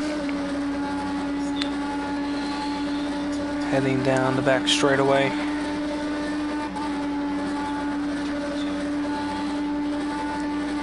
Turn 3. got a ruling from Carlin, and he swore up and down that he's watched every car go out and they've had full tanks. The only reason they're getting down so low is because of the flares. I just don't know. Yeah, I had a classic tongue on that too. As he's up right now, that puts him in the show. There's now Callie on the hot seat.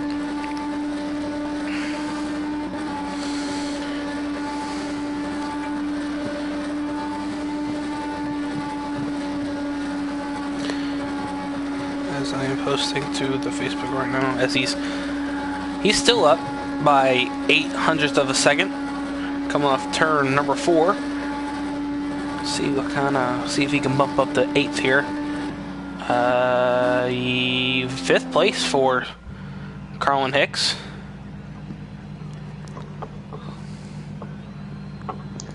.40.06. Good run there for Carlin Hicks, as he is a seasoned IndyCar driver. Why don't you go ahead and read off his accomplishments here in the IndyCar Series? I believe he's a former champion. I am looking through it. I don't know if he's won Indy 500 or not. He's won 2 of them. Carlin, he's won 2 of them. Yeah, and he has the closest margin of victory. Carlin beat Kipps by 1/1000th of a second in an Indy 500. See if he's won a championship. Carlin has not won a championship. So still looking for that number 1. And as it looks right now on the points as they run, it's not looking good for him. He's 4th right now, 7 points back from the lead, but in IndyCar, as we get later into the season, that's harder to gain. That's still very close, and he had plenty of time to do it. You're heading to some of his best tracks, may I mention too. So coming off turn 4, the guy who was on pole for the longest time, 6th place right now, Baron von Stosch. Can he get back to his throne at the top? The last run didn't show us he could, but It's going to be hard for him to do. He's sitting at 66.2 now. There's a full tank in the roll off the pit road, so it's going to be hard for him to get in the 39 seconds category.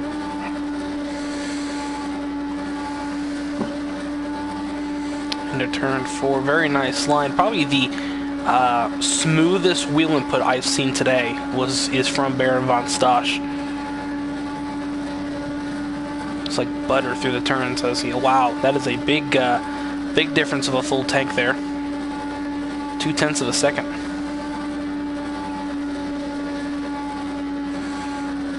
As he's up now, but not much.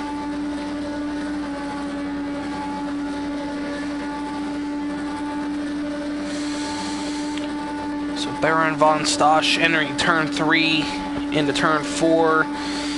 He's up, but it's not going to get him anywhere at the moment. It might get him up into 5th. Let's see where he slots in here. Yes, it does move him above Carlin Hicks with a 39. That's a very quick time. A 39 he broke into with a full load on board when he pulled out. So still a very quick lap. I think he might be a contender just in raw speed for the victory here on Friday night. Yeah, and then when it comes down, he was the smoothest wheel man, and with a fully weighted down car, it's still a very good time to be able to break into the 39s. I don't believe any of those other 39-second dwellers.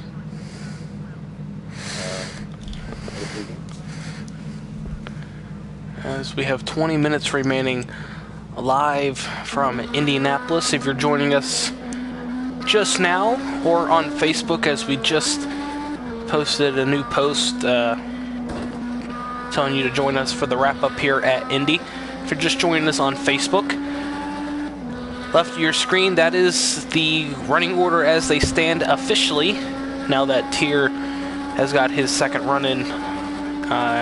That is official standings.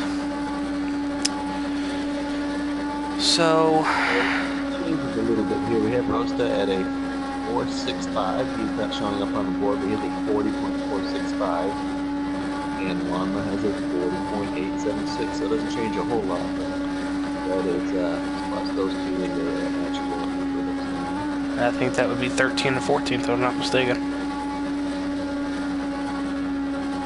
So I think right now, the way they stand, that's actually where they would sit. I believe You said a 40.65, right? 4.65. Oh, 4.65. So yes, okay, I'm sorry. I thought you said 40.6. I'm like, nah, it's 13th. That would be 12th. Yes, so Twindy, wow, Twindy not having the qualifying effort he's been looking to have. You know, I talked to him earlier before the race, and he said he had a car that could go for the pole. And right now,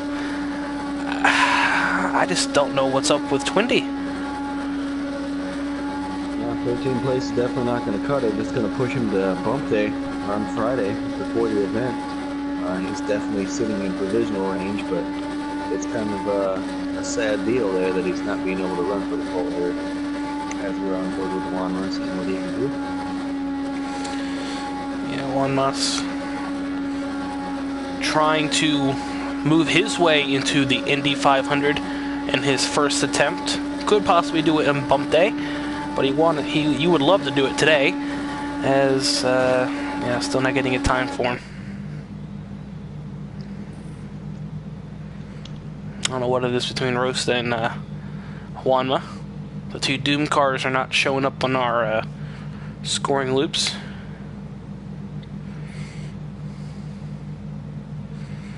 And that was one and done for Juanma.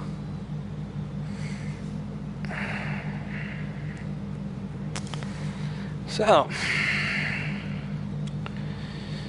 gotta think, if you are Rita St. James and you have, that blue is just 17 minutes left, do you say I want to go back out and retry it, or do you stick with the second you've got? Gold's retrying it. He might be pretty quick here for the 67. Gold out of pit lane with a 67, so it should be a decent lap. Don't know if he can improve on that time. That's a blistering time that he's already set, but he's going out, try it again. Yeah, if he can improve this time, I mean, you just got to think it's over for the rest of the field. As he heads down the front straight here at Indianapolis. Definitely trying to figure out a way to improve that gap over Rita St. James and improve that points margin between him and Baron Von. Baron Von. I'm not going to try the full name. So into turn 3, through the short chute into turn 4. See what kind of lap time he can put up here at Indy. Nah, he's a full second off that lap. Hasn't used KERS yet. That might be what's hindering him here. Now he flies into Speedway 2. Yeah, it's definitely the KERS. He's not using KERS. If you look at the right side of your screen, to the engine graphics, you're not seeing that. Now he uses KERS, but I believe it is too little too late for Cold, as this is going to be a botched run that could have clutched and iced his way into the pole position, but not using KERS is definitely going to hurt him, as he's still almost a full second off that first lap time. So now do we see Rita St. James make an attempt at the pole?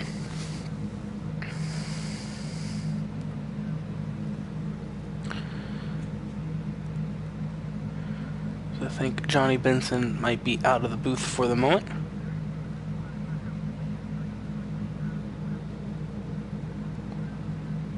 So there's a car rolling down pit lane. Sorry about that. It is Shane O'Kano. As he hits the high banks in turn 2, looking to improve his lap time to bump him up to a better starting position.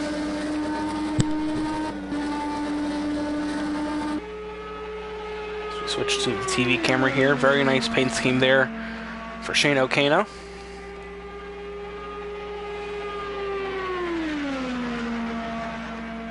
As he flies through Speedway 4 down the front straightaway.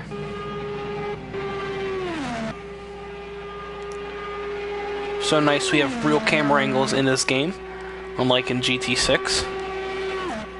So we can give you the true broadcast feel live here on the SCL network. As he now comes down the back straightaway looking to improve on his previous 2 runs. This is the 3rd run for Shane O'Kano as we are heading to the 14-minute mark left in Indy 500 time trials.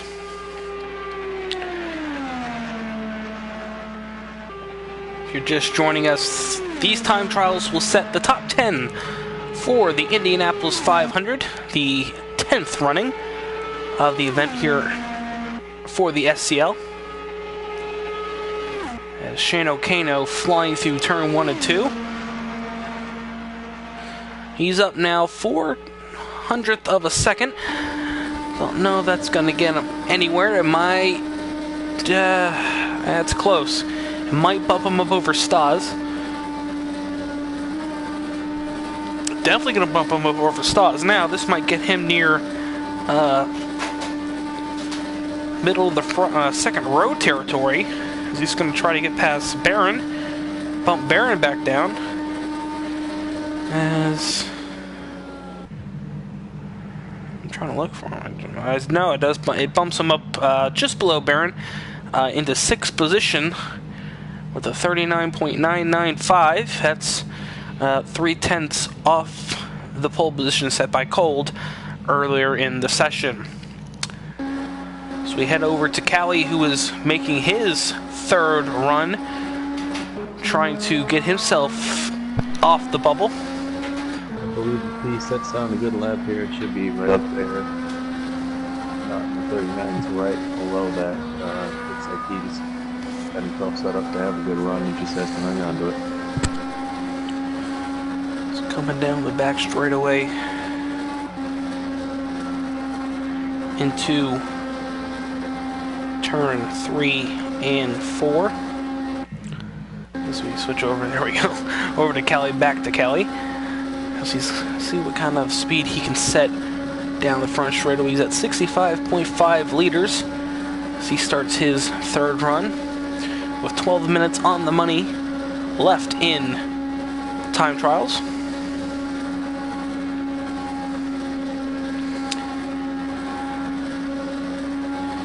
Down the back straightaway goes Callie into 6th gear.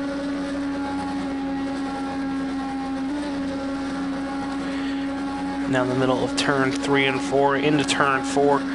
See what we can do here. A little high off turn 4. This might be a lap time good enough to get him into 8th. Let's see.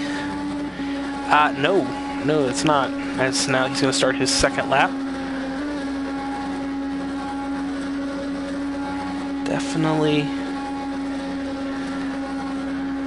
Definitely not working for him here. As he's pressed curves, so it's just that full tank, Johnny, that is definitely hindering these drivers late, as that is a lot of turning input. Well, I think this might be just driver input here. Like you said, he's putting a lot of input into it. He's shifting in the pit. There's a couple of different things that are probably making him a bit slower. And he did roll out, you said, in the 67 range, so he should have been able to pick up quite a bit. And he did not improve his time at all. So right now, the field is Hossack is looking to improve his lap time, as he is sitting 9th right now on the grid. Most of these runs now are just to improve your starting position, as the only times that really would mean anything is Twindy and Rosta and Grandpa Bubby.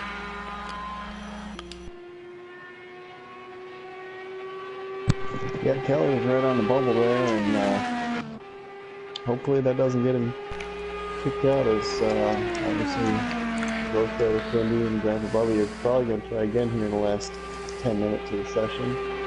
And I'm sure he wanted to improve his time a little bit to be more secure in the field, but right now he's right on the bubble. Getting on a racer's edge. Hosek not in that position right now. Definitely would want to get out of the position, as he's trying to improve his lap time, as he sits at a 40.124, half a second off of Cold's lap time. Flying down the backstretch as we go on board. Hosek's number, was that 28 DHL Honda. Through turn 3 and 4 at Indianapolis. See what kind of lap time he can put up here at the Brickyard. To the line. Does improve the lap time. Does improve the position, but it does take him a little bit more of an insurance gap between him, Twindy, and Grandpa Bubby, who can definitely jump up 2 spots, as now he's a full 10th up on his best lap time. Definitely a good lap here for Hosek as he enters turn number 3. Still almost 2/10 up. This could be a good lap. Put him into middle of the second row. Better yet, take that to the first row as he bumps Terranizzle off the front row into the inside of row number 2 here at Indianapolis. Very good run for the BSC Honda.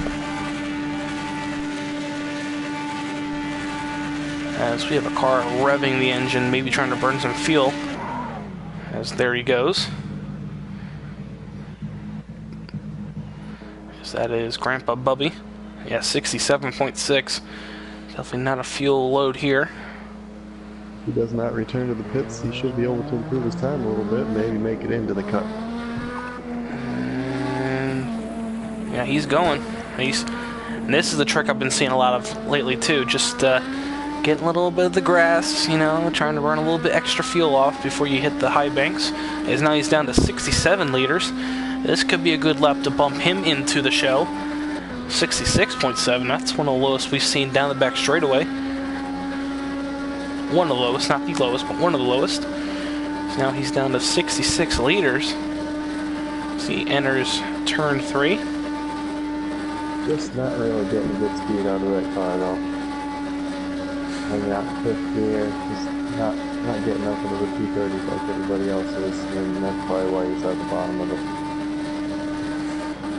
field here. Shifts in, and he's getting up to 230 now on his hot lap, so it might just be warming up the engine, get everything ready to roll here. So he looks like he's doing okay. Hopefully he doesn't get too high. Oh! High off turn 2. I was just about to say, Johnny, that might hinder that lap time. See what he can do into turn 3 to the line to give us a... Nah, we didn't get a reading there. Hopefully the next lap will get a nice reading on where he's at. Off turn 4, up against the wall, down to the inside pit lane wall. Let's see what he can put here. Just not quick enough right now. Did not improve his time.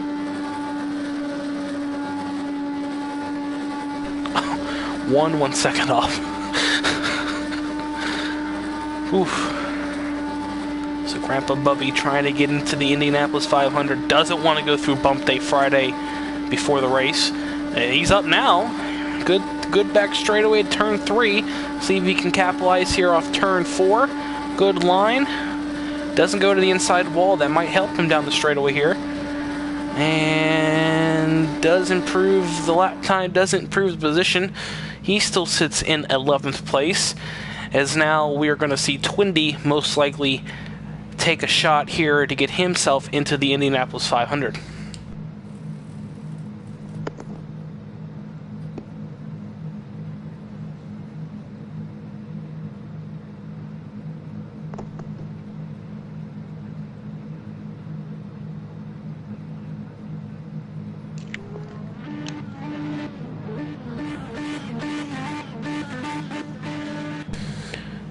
It's not Twindy going out. I'm surprised it's not Twindy going out. Staza. He is in 9th. At one point, wasn't Staza near the top 5? I think he might have been. That's a pretty quick time that he had there early in the run. 40.041 was a good time at one point here. So a good time by Staza earlier in his second run almost goes null and void as he's down near the bump line in 9th. So what can he do on this third run? Has 4 minutes remaining in the session.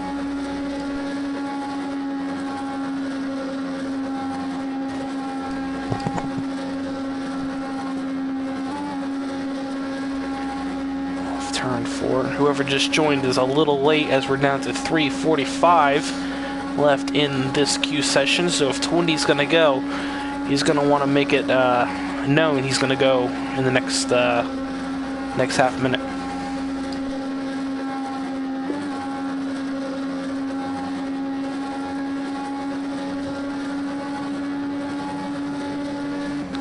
So down the front straightaway to the line. Not quick enough at the line. Still can improve his lap, and he's going to try it here as back into turn 1. Still taps the outside wall.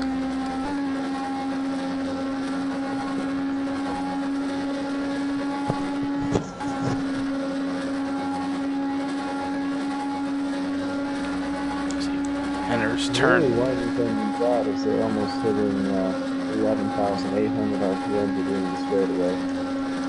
Really never dipped out of that 11,000 range. Really screaming these IndyCar motors.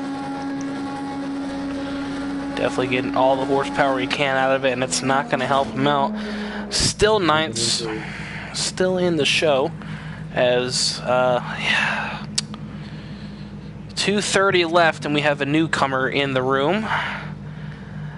If he's going to get it done, he's going to want to do it now, because I think 20's. But he's not gonna. He's not well enough prepared to make a run, especially not with a full tank. He's not gonna have time. So remotely not gonna be a problem for the pole as we are wasting time. As Rosta now gonna try his luck at getting. That's not gonna help him, and this isn't gonna help. No. But this isn't. Has a 40.465 for Rosa. And if he does run 2 laps, this would be the final lap, the final run of qualifying. Might get Twindy in before the horn, but I don't think Twindy's going to want to do another run. He would have done it already.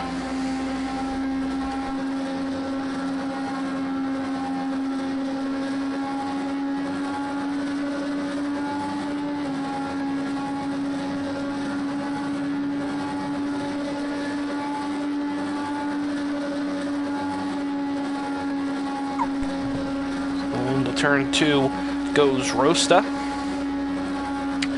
Pretty high line through turn 2. No reading on that turn. As he's going to hit 230. He's going to stay around 230, 231. Still a high line through turn 3. See what he can do in turn 4 here. Has 46 seconds remaining in time trials. Amazingly. Good 2 hours have already just flown by here at Indianapolis. Has nothing making on that lap, as we're not even getting readings for him. So we'll double check with Carlin when he comes in for the post race.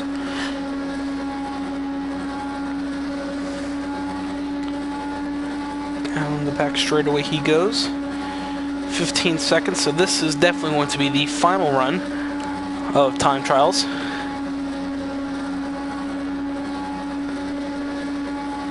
Five, four, three, two. That's it. Time trials over. This is gonna be. Can he get it? Oh, gets to the line. Just gets it, and there it is. Your top 10 for the Indianapolis 500. Wow, absolutely amazing. Right there, Johnny. What do you think of that time trial session? I think it was a very good turnout. A lot of guys showed up tonight, a lot of guys, girls. Cold had a blistering fast car. Those two Chevys sitting on the pole look like they're very fast out of the Penske stable.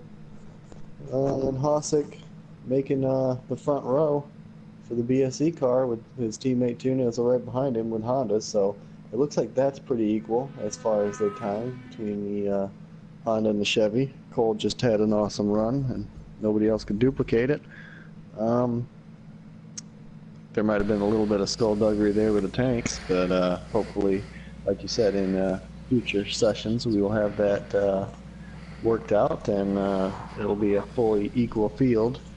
But everybody had the opportunity to sit there on pit road and burn fuel off, so the guys that used it correctly got it. Looks like our in-room official really wasn't keeping that close a look on that. So, but yeah, good run for everybody pretty much. Looks like a good one. What do you think there, Keith? Well, I think it was a good qualifying session. Everyone ran their hearts out, ran their guts out. Honestly, I wish I was in it. But I chose not to do the Indy 500 this year for two reasons. One, I just got the game, and two, I just didn't feel comfortable. But everyone else in the field obviously is feeling comfortable with the car, except for a few who definitely will have the next couple days to practice. As looking at the standings, the drivers heading to bump day, which will be Friday before the race. Grandpa Bubby Twindy, which is a big surprise for me and Johnny. Motley, who just joined before the end, he'll be heading the bump day, and Rosta 236 will also head the bump day. Not sure if Rosta improved his time at all, but he did sit there with a 40.465, and he was just barely getting to the line there at the end. I'm not sure if he was able to improve that time at all or not. We'll have to check with Carlin. Yeah, we'll definitely check with Carlin because he'll be coming in for the post-race in just a second. But the big story, last year's champion not making it in on speed will have to resort to a provisional or the bump day. The past champion's provisional, I think, is still a thing, if I'm not mistaken, for the 500.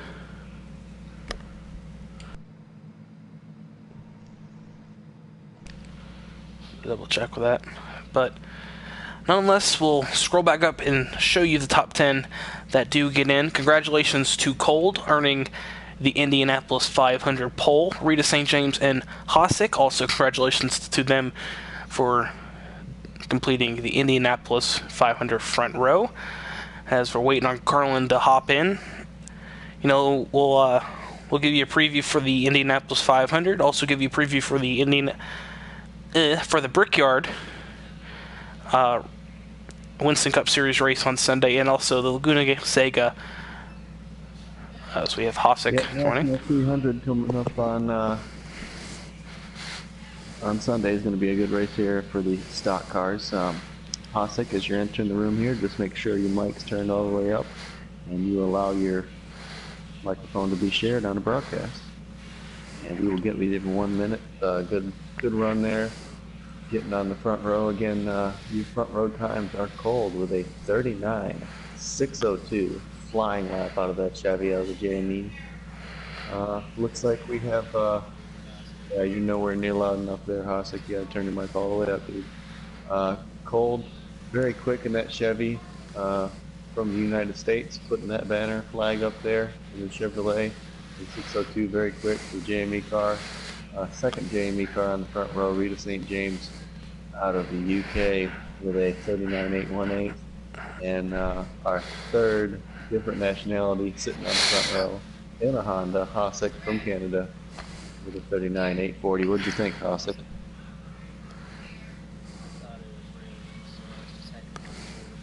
Mike's still pretty low, Hosek. You sure you got it turned all the way up? I'll double check here.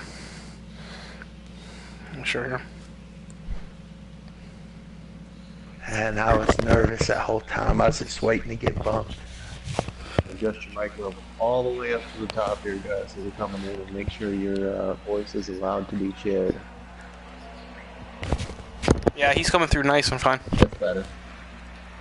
Go ahead there, Hosek. Yeah, I thought it was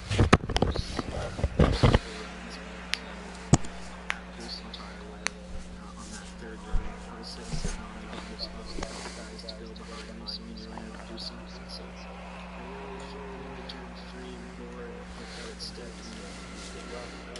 and Yeah, that's not really something we looked at in the booth there. We were looking like hawks at the fuel, but we didn't really look at tire wear. as you return to the pits, it does not change your tires, so that could have been a factor there. Why the times got quicker and quicker at the end there. We didn't even think of that. Yeah.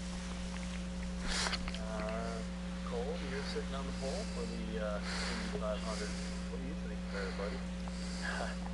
It was nerve-wracking. I was just once I set the time, I was just sitting there waiting to get bumped. Somebody like here, Hostic, come up. I was just like, oh shit. Literally that last lap, I held my breath. Like I didn't even breathe. Great job, buddy. We'll see you on Friday. Starting out front, hopefully you can stay up there all right.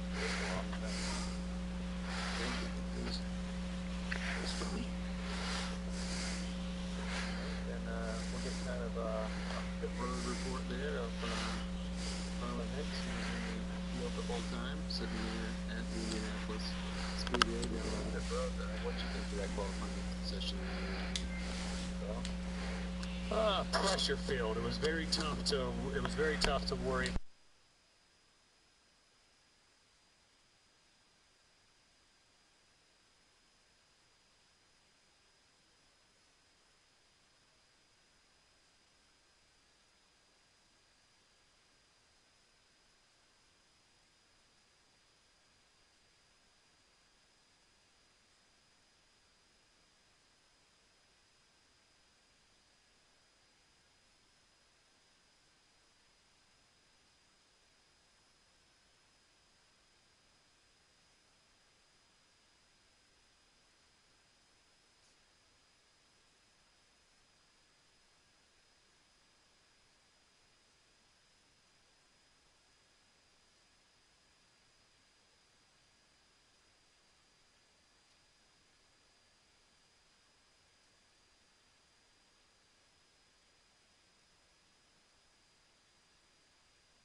second. As I said, the only 4 provisional starters, top 10, who were not here tonight were its PT,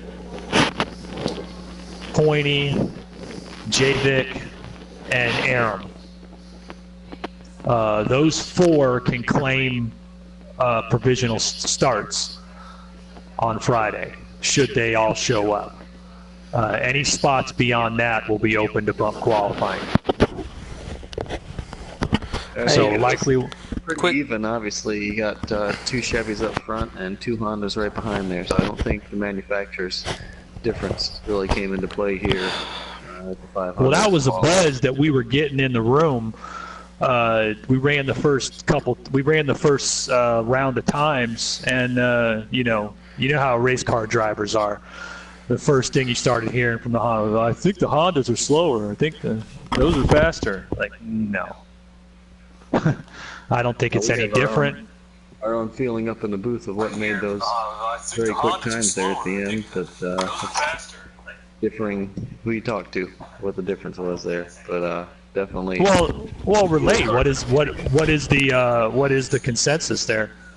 Because well, we definitely think the fuel load was the big factor there. Nobody ran in the 39 seconds coming off a pit road with a full tank. All those guys that ran it, except for I think maybe it was Shane O'Cano. Yeah, it might have been Shane O'Cano. I think he was probably the smoothest driver out there, and he did come off a pit road with a full 70, and he ran the 39s. But everybody else that came off a pit road ran those 39-second category, all were in the 67, high 67 liter range. So yeah, I mean, I told. To look into. I told the drivers in the room.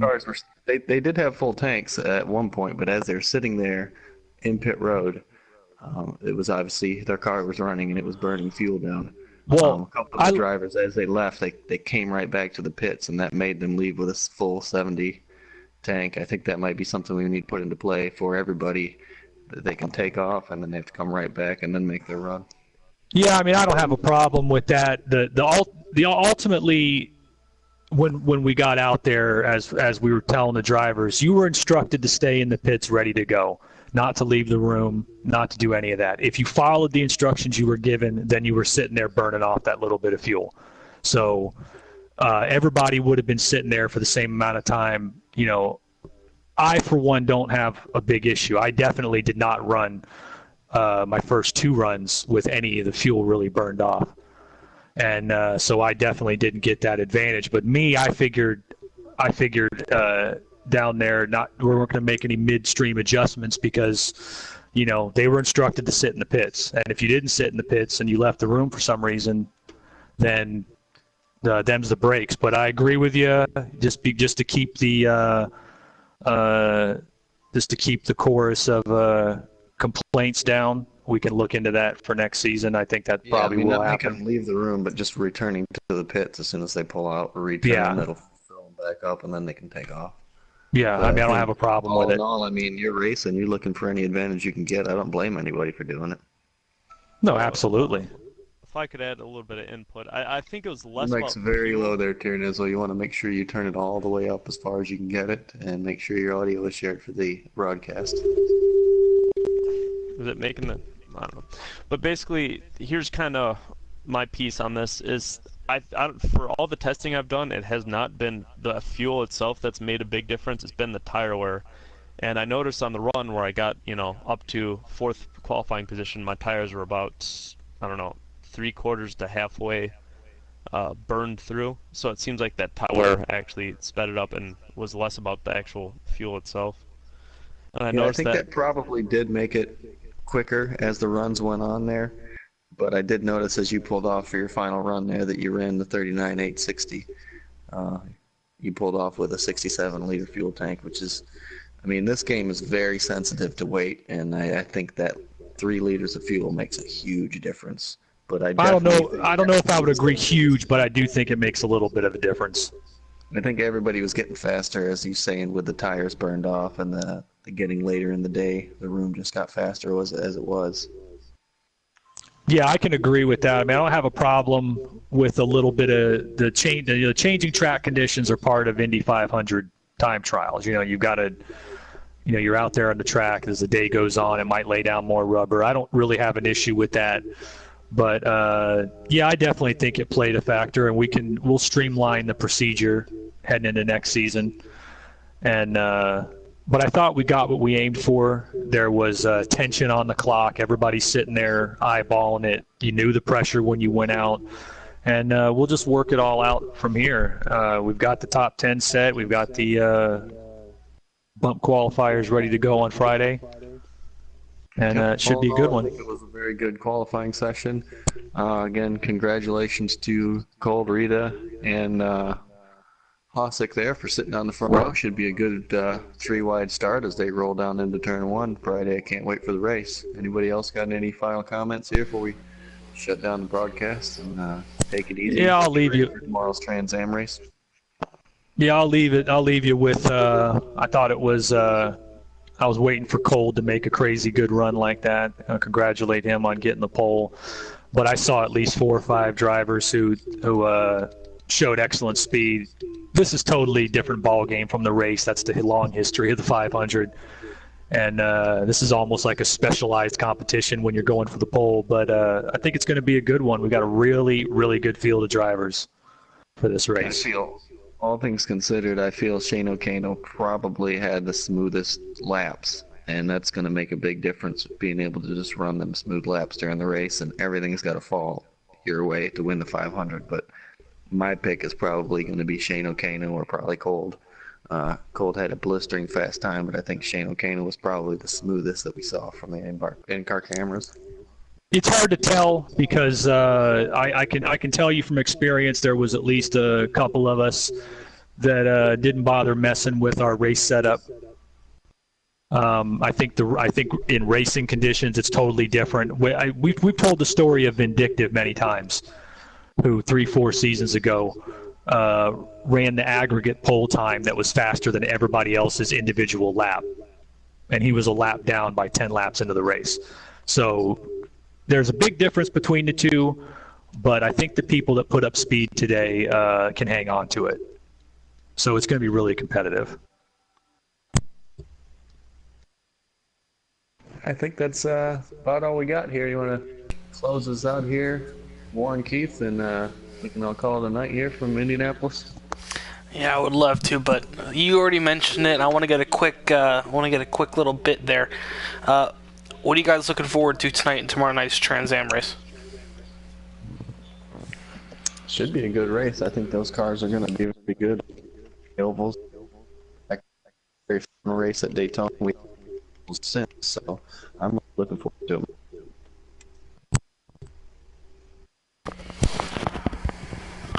Alrighty. Yeah, I have to agree with you. I think that's going to be a fun race. They're going to be I think it's going to be similar to, but better than an old late model race at Indy. I think it's probably closer to a Grand National style race, which ought to be a lot of fun. To Indy Interior, you got anything? Nope. The only thing I could say is I think that there was definitely a surprise at the end of the top 5 for the qualifying session here today. Oh yeah, one shoe was the star of the day in my opinion. We've never seen him run like that. He might have, if he hadn't passed his last run, he might have improved it. He has a lighter car. He only had one shoe in the cockpit. Yep, there you go. Well, all right, let's wrap her up. He ran that time missing turn 3, so you got to keep that in mind. All right, guys. I think we'll end the broadcast right there. Don't forget Friday night at 7:00, if I'm not mistaken, right, Carlin? Yeah, 7 p.m. Eastern. All right, so 7:00 Eastern on SCL Network. The 10th running of the Indianapolis 500. Sure to be a great one. Cold on pole. Rita St. James starting second, and in third place, son of a gun, I think it's Hossack. Hossack. Yeah. Yep. Hossack, yeah. So great top 3. We'll be there for that. We'll also try to be here tomorrow night for the Trans Am race, which should be great. I'm hoping you're running in it, so I don't know if I'll be calling it. Don't forget that also Saturday is the trophy race from Laguna Seca, and Sunday is the Winston Cup Series race live from Indy. For Johnny Benson, Carlin Hicks. The Monaco Grand Prix is this Sunday. Oh, yeah. Don't forget that. Sunday's the Monaco Grand Prix. I haven't made the thing for that. That's at 11 o'clock, 11:30 Eastern is when the room opens up for that, if anyone wants to enter for that. All right, so for Carlin Hicks, Johnny Benson, Twindy, Tara Nizzle, who was also in here, I'm Warren Keith, saying good night, and see you tomorrow night for the Trans Am race live from Indy.